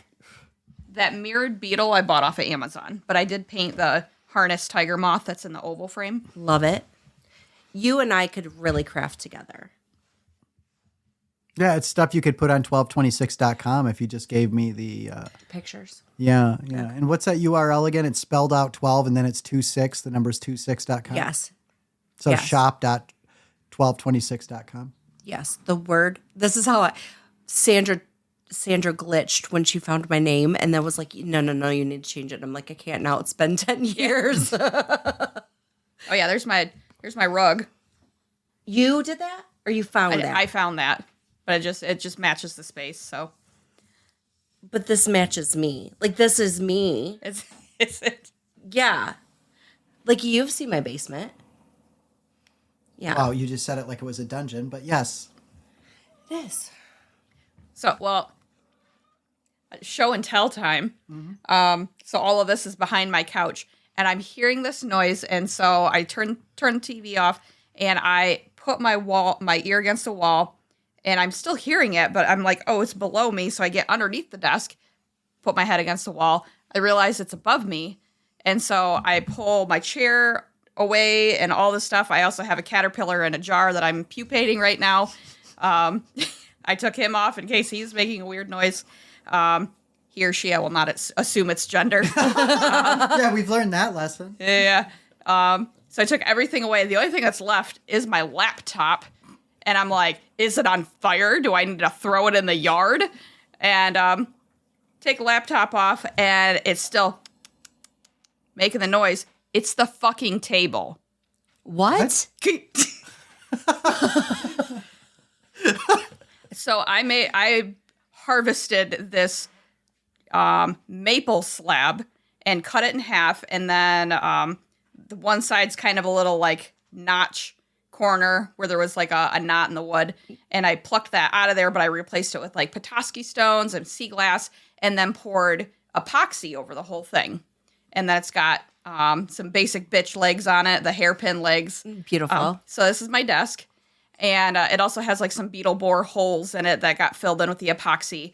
And I pulled the desk away from the wall, and I'm like flipping it upside down, and I'm listening to it, and it's making the noise. And I'm like, I'm freaking out. I'm like, I'm hearing it. I am hearing it. So I go into Nate's office. He's playing video games right now. And I was like, hey, honey, can you confirm or deny for me how insane I feel right now? My desk is making a noise, and I need you to listen to it. And the look he gave me. Did you remember to take your antipsychotics today? Is what he's thinking. He's like the dumbest bitch on the planet. He's like, there's no way this is okay. Like, I'll play this game. And I was like, I know how it sounds. That's why I need you to come right now, because it's happening right now, but I'm going to call you out there, and it's going to not be making the noise anymore. And then I'm just going to go walk out into traffic because there's no way. I was like, this is it. This is where it all accumulates, my years of fuckery. I was like, that no. So he comes out there. Thankfully is still making the noise. And he also is like flipping the table upside down and listening to it. And it's still just as loud as it was before. And he's like, I think what happened is there is either moisture or uncured epoxy in the table. And because it's hailing right now, the barometer changed so quickly, it's the moisture trying to escape the table. And because it's basically all encapsulated in this candy coating of epoxy, there's like one tiny pinhole in the surface that it's trying to escape from right now. And I was like, oh, thank God. So, By the way, that is the most autistic answer I've correct. ever I was heard. like, I had to. Do you know where my brain went? My brain went that somehow there was still a cockroach in there Yes. living. Yeah. It's like, I live here now. It's a CIA bug tap. So it's funny you say that. So when you're telling me this story, what I thought of was Mossad, the Israeli intelligence, set off a bomb inside of Iran's nuclear facility, and everybody was trying to figure out how they did it. And this is how they did it. Y'all like thrifting? Of course. So they had a very nice office desk put out at the curb with explosives in it. And they just left it. And somebody at the nuclear facility on their way to work is like, hey, that's a nice desk. And they moved it inside. It's kind of like the Trojan horse, kind of. Yeah. Yeah. But like there's a bomb instead of like oily gay men who speak with a Greek accent. But here's the thing, like the amount of nuts that took, because like they can't remote detonate it, right? Because it's all radio deadened inside. So they just had to put a bomb in a table, set a timer for like 3 weeks from now and be like, let's see what happens on this random fucking Tuesday. Bomb went off inside the nuclear plant. So now in Iran, I guess thrifting's illegal. I love thrifting, by the way. Yes. Even after that story? Okay, cool. Me too, though. I like lying about thrifting. We can thrift and talk about true crime and serial killers. Why are you already married? You love me, don't you? I'm in love with her. Meanwhile, my version of thrifting was, so I saw this Coach wristlet I really, really wanted, so I bought it, but I had the matching tote in my cart, and because I didn't buy it, the next day they sent me a thing saying, hey, as a special coupon, we'll give you $20 off. And then I was like, well, now I have to buy the crossbody tote because otherwise it's like lighting a $20 bill on fire. So I have to buy it. But you thrifted online. I did, yeah. We walk into places and touch all of the things that have all of the different dead people's energy in them. First of all, I just want you to know. Is this thing haunted? Put it. It's coming add home. to cart. First of all, Colleen, you need to know that recently I commissioned a local artist to find said haunted artifacts and restore them to their natural beauty and place them in my home because I want my house to look like the set of Downton Abbey. I need to watch that show. That might be the gayest thing I've said in a while. There's already too many ghosts here. Boy, There you is don't one. even know. Yeah, but if you like come up here in the middle of the night and there's a big old ghost fight going on, would you not be entertained? I'll beat them to death. No, they're already dead, honey. I'll beat them to super death. I'll beat them to life. I'll send them to whatever afterlife they're going to. Yeah, we're going to do a weekend date and drag Sophia along where you and I just talk about true crime, serial killers, and First of all, buy dead people's shit. I love serial killers. Like I've listened to like all of the serial killer podcasts and My neighbor, who's like, so my house is not right at the corner of a 4-way stop. It's technically a 3-way, but nothing wrong with a good 3-way. so, but I am the last house that like faces. Should probably edit out my. But anyway, I'll be editing that. thank you. You just triangulated the coordinates directly to your house. Yeah. It's gonna be funny. It's gonna be like, yeah, so I live right at the corner of and So, and then the neighbor that our houses basically face each other. But the person that lives behind him, their house now faces the opposite direction that starts going that row of houses. He's come to my yard sales a couple of times. But it freaks me the fuck out every time I see him come into my yard because you know who he looks exactly like? Jeffrey Dahmer. No. Bundy? Local Local? and recent. The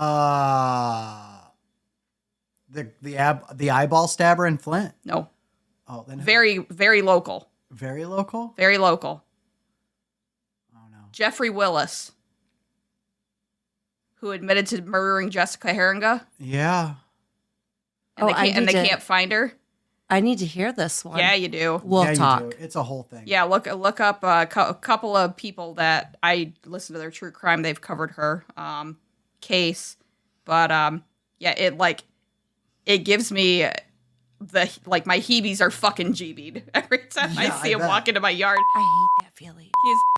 He's a nice guy. He's fine, but like he looks so much like him. Hold on. I wonder hold if on, it's a hold relative. on. Is he also described as quiet and often keeps to himself? Yeah. Does he jog in the woods? Because that's another cue. Yeah. I just know that his wife is of Asian descent, and he's got I don't know if it's a white German Shepherd. It's pretty small to be a German Shepherd, but he's got a white dog that sometimes he walks through the neighborhood. But he often stops at my sales because his wife collects Pyrex. And sometimes I have Pyrex stuff, and he's just like, oh, you got it. Matter of fact, the last time Pyrex or Pyrex? Capital Pyrex?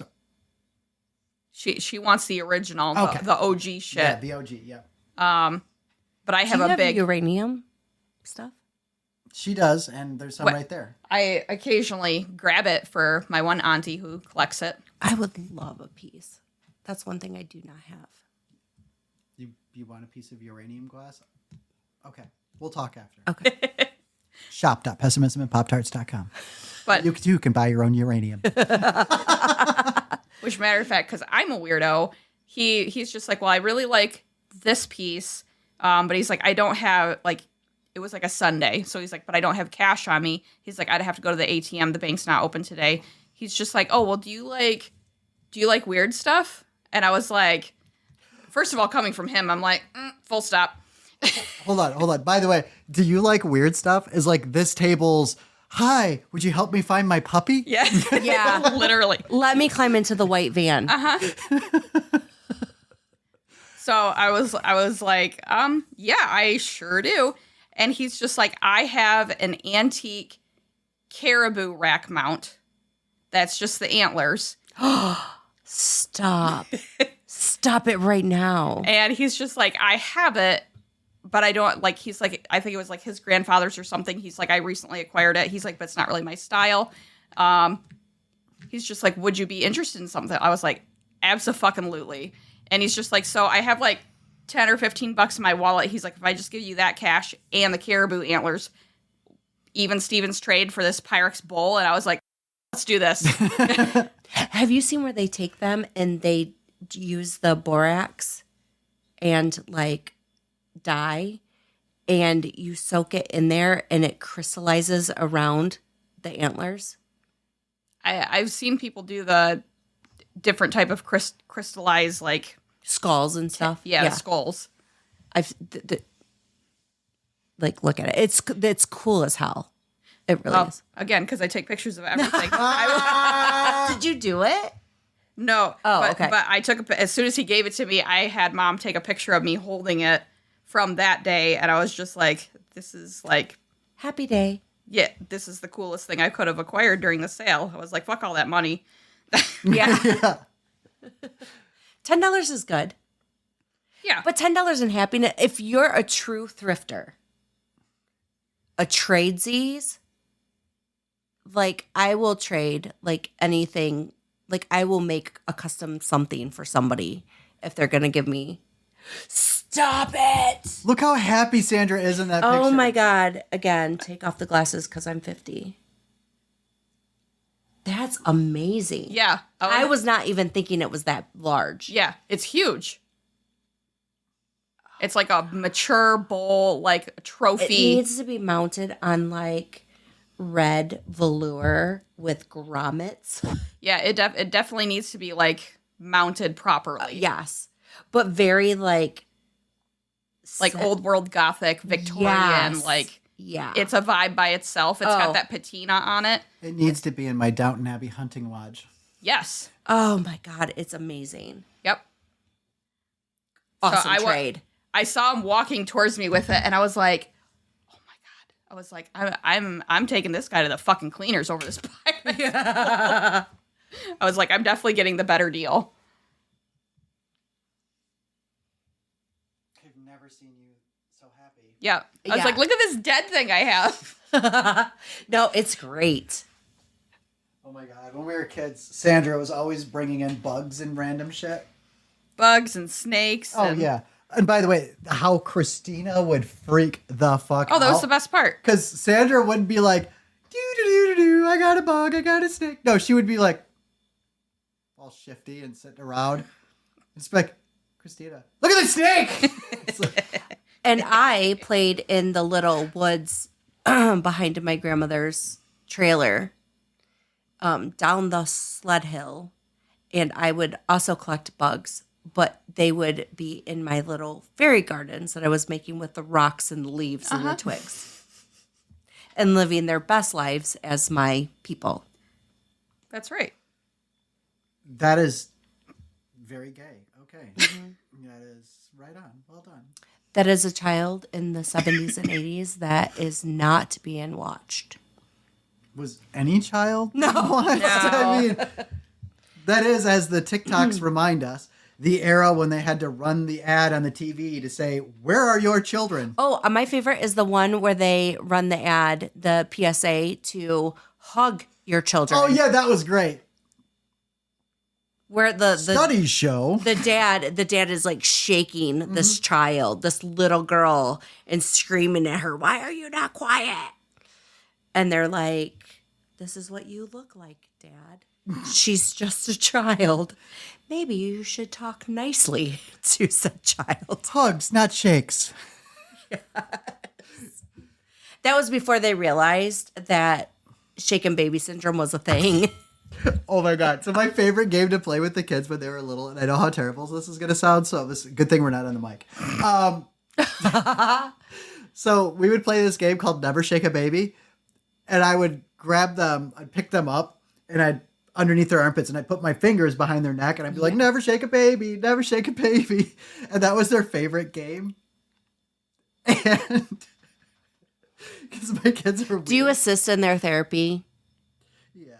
I feel bad that I don't pay for my children's therapy, but they do see therapists. If they ask, yeah, like I've offered to pay, but thanks for that was your follow up. So do you pay for your children's therapy now? I didn't even. So the other thing I used to do was they never wanted to go to sleep, and they would get out of bed and run around, because they're kids. Mm-hmm. So one day I told them we were going to play a game where I was going to wrap them up like a burrito. So I would wrap them up in their blankets, like all tight, and they would be like, "Make the tortilla tighter." And so I'd have to wrap them up all tight so they couldn't wiggle out. Yes.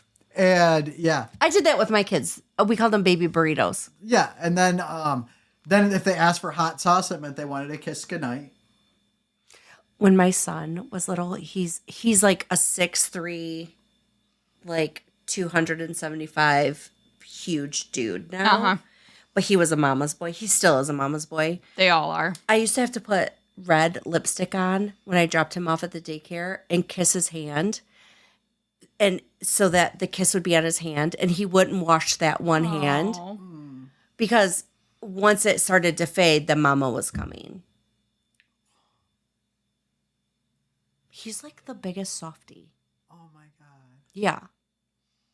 And I did give him just enough trauma to make him so funny that he is getting married to the most beautiful, sweetest little girl ever. I think I heard, I can't remember the comedian, but they did a bit about that, about Michael Jackson level trauma. So you want to have just enough trauma where you get Thriller, but not enough where you build a amusement park to rape children. You have to find that line. Yeah. I mean, How do you make them funny? We've both without breaking heard them? our daughters this weekend over the phone. Yeah. And it's like literally Sophia talking to her daughter and listening to that and me interacting. I felt like I was talking to my daughter. And when I was talking to my daughter, Sophia was like, same child. Yeah. Except for the only thing is my daughter and I have the same exact laugh. And her head about spun off her shoulders when she first heard my daughter laugh. Yeah, we're getting ready to pull into Fricano's, local plug. And all of a sudden I hear her daughter cackle. And that didn't throw me off for half a second. Because Colleen and I video call all the time and talk shit.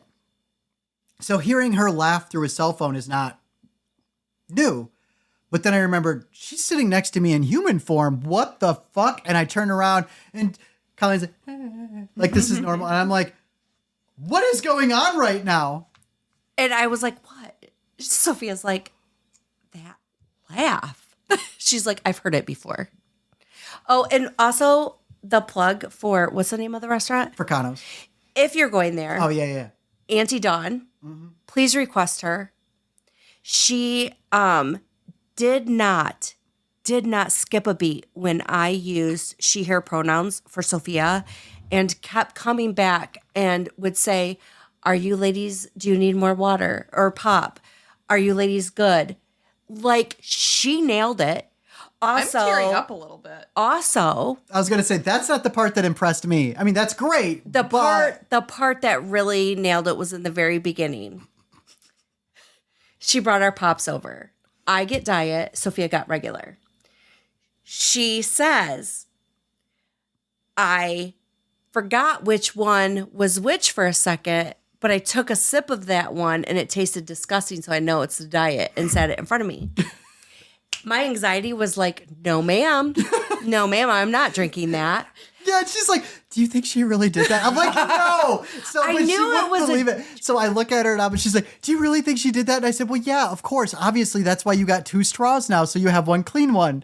And because I could not get myself, and I rationally knew that this was a joke, and Right. a funny joke at that. Like, she nailed this joke. Yeah, she's great. Yeah, the only thing love her. funnier was Colleen, but freaking the fuck out. And then I was like, ma'am, I am so sorry.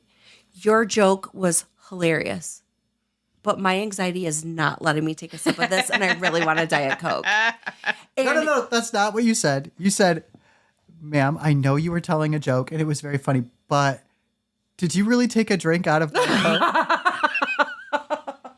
I mean, I know you probably didn't, but I can't stop thinking about it now. I have really, really bad anxiety. when I'm spiraling, I need people to like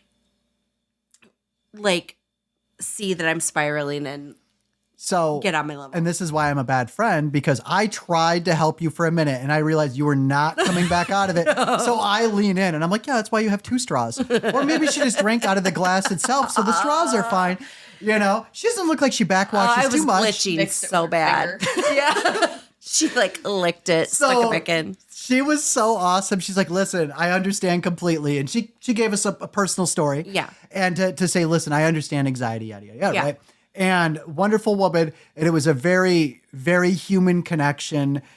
And this is why I love Auntie Dawn, because we have that very human moment where she tells us this very touching story and Yes. about why she understands where Colleen is coming from and everything. Walks away from the table, stops about 3 feet away, turns back around and says, I'll even get you a clean glass too. She was amazing. She was, and in the beginning, I was a little put off by her, but then we realized she couldn't hear.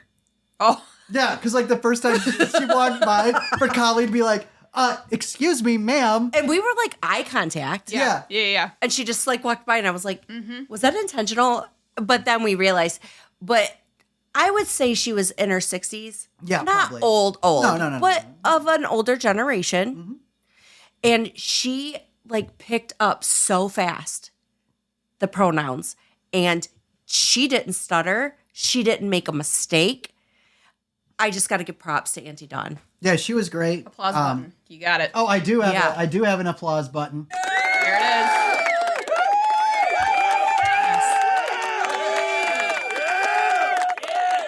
So, I mean, yeah. I really hope that Auntie Dawn can hear just this, not the whole. Well, I feel like she might like the podcast. Oh, I think she would. honestly. I think Yes. she would. Because, like, She got really kind of raunchy with us. Did you not plug our podcast? actually, I did. I always plug our podcast. Yes. Nonstop. Yes. All right, good. 'Cause every time somebody laughs at something I say, I'm like, you can hear more at pessimismandpoptarts.com and download our podcast at any of your favorite apps. And no, that's not scripted. It's just, whoop, Yeah. pops out of my fucking Yeah. stupid mouth hole. But she honestly, 100%. She was great. She is the OG. And yeah. I mean, I was joking when she came back with a new Diet Coke. for Colleen. I was like, she was like, don't worry about it. Just let it go, let it go, let it go. And I was like, listen, don't worry. I tip well. I understand there's a Colleen tax. She's a lot. And which is rich coming from me. But Yes. yeah. So I told her when we were leaving, I was like, hey, don't worry. I added enough in your tip so you can get a bag of gummies to deal with Colleen. Yes, Sophia did make up in tip for her bringing me to this restaurant. And it was so funny because we walk in and she's like, wow, this is fancy. Like she's going to be on her behavior or something. Yeah. Nope. And then what happens? We get put in Auntie Dawn's section. And the other thing too is like, I'm not going to say we're obviously pretty queer, but they didn't seat us with everyone else is what I'm trying to say. I mean, I had my army jacket on with the inclusive pride flag, all-inclusive flag, and a very beautiful stitched iron-on patch on my arm. Y'all were going to be a problem as soon as you walked in. Sophia by the way, was carrying that's over her That's over her pink hoodie. Yes.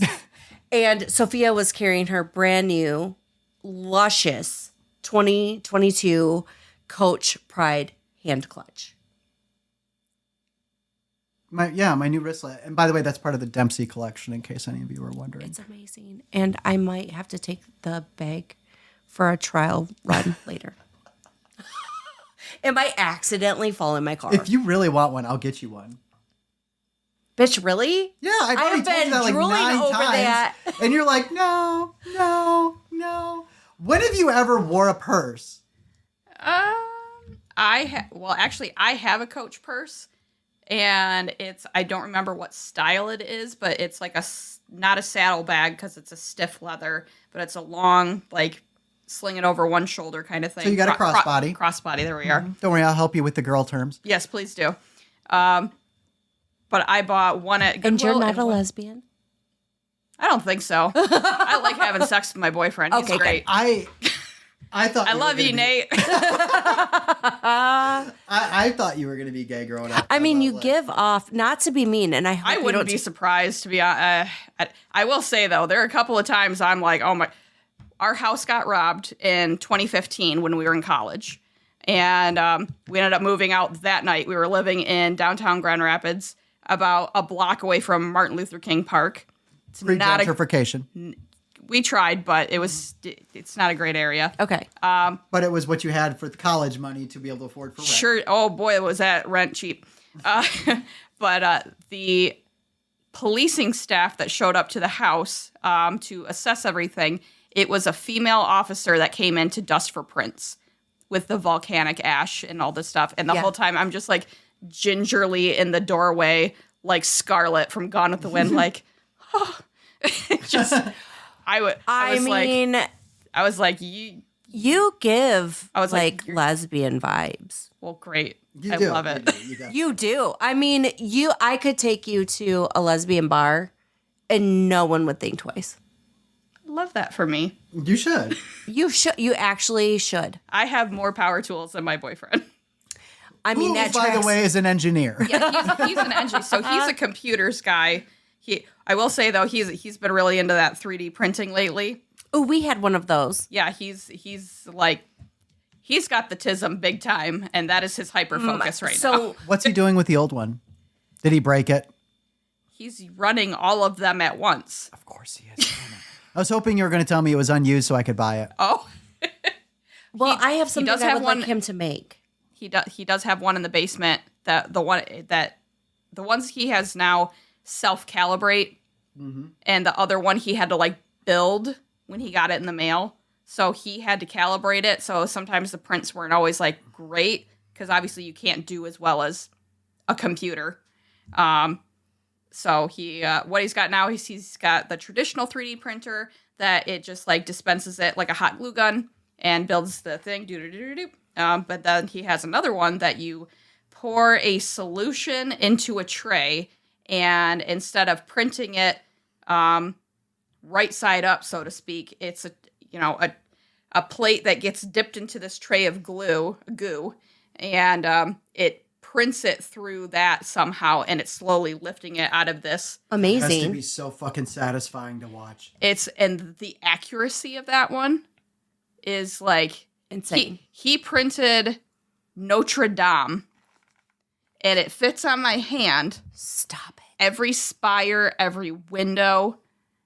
It's incredible, which is why he got this one, because it can, like, the detail's incredible. But like he's just like, oh yeah, I just printed this one real quick to see what it would do, and I'm like, Nathan, Craftsman could have spent a lifetime working on this. yeah. He just made it in like an afternoon. I made a gay French church. Amanda has an industrial CO2 laser. Oh, cool. Yeah, so like clearly has autism. And you will find our products on shop1226.com as soon as I send pictures over to Sophia. We can at least put your bomb party stuff up, by the way. Anyway, carry on. Yeah. So, yeah, you would vibe with us. Very good. Yeah, you would totally vibe with the lesbians. Oh, that and my 3D model teacher at Kendall, Anna. I was never gayer for anyone than Anna. And she looked like, oh gosh, who's that country singer that's got like the curly hair on top? Travis. Something. Guy? Well, the name is Travis, honey. I don't know country music. I don't either. Trit? No. I don't know country. Well, You should have two first names, so is it Scott? Travis Scott. Anna had a very like specific, like it like lesbians coming in like models as like dolls, like four different models. Like she definitely was like the Mask? but also like old timey like steampunk. Oh, nice. If you know what I mean. Yeah, I got it. Like a 3-piece suit to class. Oh, my God, With yeah. like a fucking pocket watch. Amazing. Yeah. If she can choke slam, I'd marry her. She's married now. You and your fetishes. Good not a fetish. Lord. It's not a fetish. I don't fetish shame, but whatever. Yeah, whatever. You don't fetish shame. So Amanda's very, Randy Travis. Two first names, I fucking told yes, you nailed it. You nailed it. Kind of looked like Randy Travis, a very ugly man. But as Anna, I was like, you can tell me anything, and I will listen to it. Yeah. you. Oh, how did you get 105% on every test? I never forgot a word she said. It's real weird. Yeah. So the wife is very like, she wears makeup, has an undercut. She wears feminine men's clothes. You know, she will wear like the pinks and stuff, but she also As I learned, especially if it has the name Menards on for the main she brand. loves Menards branded clothing. Really? Oh my God, it's her favorite thing. She comes home with hoodies and t-shirts and she's like, look, they have a new one out. It's from the latest from the spring Menards collection. $5. $5? Yeah. Oh my God. Save Yes. big money. Yeah. Meanwhile, I'm like, yeah, so the new spring collection from Coach, I decided to grab a couple things. And meanwhile, your wife, on the other hand, is like, good spring collection from Menards? Yeah. Yes. And I am super femme, super girly. Give me all of the makeup, all of the hair, all of the skincare. Just so everyone's aware, we're coming up on 2100 hours. Okay. We can stop. That's 8:54 p.m. for those that... We still got to do full glam. I know. You still got to do my hair. You still got to do my makeup. And we need to eat. You promised me pizza. Not now, I didn't. I bet you they're closed. Or closing at 9. In Fremont on a Saturday, Spanky's. 8:55. Yeah. God, take me back to Detroit. Oh, my God. Just kidding. They close at 9. Well, thank you so much for letting me bullshit through this podcast. And let me stay here for a couple days. Oh, and by the time this episode comes out, it'll have already happened, but you're doing some Pessimism and Pop-Tarts merch giveaways. Yes. Oh, Yes. let me restart that. And Colleen, on your Bomb Party lives, you're going to be giving out some Pessimism and Pop-Tarts merch for giveaways, aren't you? Yes. We call them love-aways. We That's- love things away. We play games. I don't love them. I just want them to listen. Okay, well, Okay, I'll edit that out. Listen, okay, love I aways. plug you. I know you do. I'm on your link tree for people when they click the yes, thing. on my link tree. The second one down from my party reveals. Yes. So if you buy some jewelry from Colleen, You can enter to win some merch of Pessimism and Pop-Tarts. That's right. We haven't decided. I know I gave you some coffee mugs you're going to go home with to do some giveaways. There'll also be some T-shirts. I believe we're going to do some giveaways on stickers. And there's another TikToker we're working with in your group for bomb parties to do that as well. We won't name her just yet. Nope. Fally on TikTok, she has. I've sent her some free merch. She's done some reveals on that on her channel. So, in which she proudly wears quite regularly on her lives. Yes. So, I love Fally. she's freaking great. Love me some The- Fally. Only downside to her is she admits to knowing me, so that's a little sus. But what, Sandra? Nothing. No, I'm just enjoying the show from way over here. You're so quiet. Oh my god. Oh yeah, and this is my gay purse. I want that purse so bad. That shit's gay as hell. I know it's got But the it's pride classy flag in the gay. middle. It is very classy. See, like the 2023, I didn't get the 2023 ones Because the C's are rainbows. yeah, it's like a white Oh. background, and the C's and Coach are all like rainbowed across, and it's just too much. Like that's classy. It feels like, so what you're describing is they pulled a random designer that said, we need some gay merch Yeah. to appease our customers. And so in Target fashion, just threw Yes. some rainbow shit on it Yeah. versus them hiring an actual designer Dempsey collection. who's like, oh, what would I like to see? Yes. Because I want my gay shit to be subtle, and I'll let my personality speak for itself. Right. And yeah, I have the matching wristlet. I'll have to show that to you. That's beautiful, by the way. It's an okay bag, you know. It's all right. It's 2022. I'll throw it in the trash soon. She was really surprised earlier when I carried it in from the car for her. I was. Like I wasn't pretending that it was mine. Yeah, I was very happy. All right. Well, anybody else have anything to say? Gosh, I think that's it. Okay, you gonna hang out for the makeup session? I mean, at this point, you can't do anything else. But we need to find food. We could take care of that. It'll be okay. It'll be okay. All right. Well, I'm gonna play us out. So let me get that loaded up. Hi, it's Sophia here in real time. Hey, earlier in the show, we teased Sandra's intro to her Patreon special, and I don't want to be mean, so I'm going to drop the intro to her episode after the outro on this one where we talk about our Patreon feed. Oh, and also, speaking of our Patreon feed, we also, thanks to Colleen, have added a 7-day free trial. Originally, this is just going to be for members of Colleen's TikTok tribe, Vibe Tribe, but decided, hey, why not just open that up a bit to everybody? So you can thank Colleen and her wonderful followers on TikTok for getting you guys a free Patreon trial. In addition, don't forget, we launched our store, so please go to shop.pessimismandpoptarts.com and buy all your lovely merch that you could ever need. Thanks. Have a great day. If you like the podcast you just heard, please like and subscribe.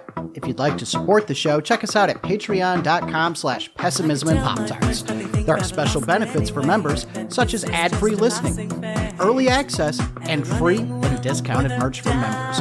There's a plan for any budget, from tent campers to those of you MFers throwing around RV money. You can also get the latest updates on our website, pessimismandpoptarts.com. Whether you're a patron or just like the show, please tell your friends. And if you hate the show, you know what? Tell your enemies, because frankly, they sound awesome. Anyway, until next time. And more amusing.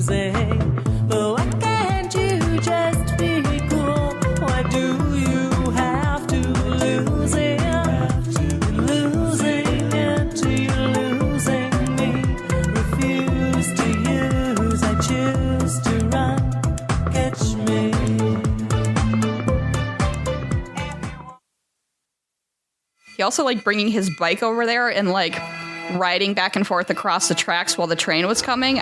I'm going to go one more time. And we're like, oh my God, maybe he'll die. Maybe this trip will be a little bit more entertaining. If he leans into it right, we also get a free bike.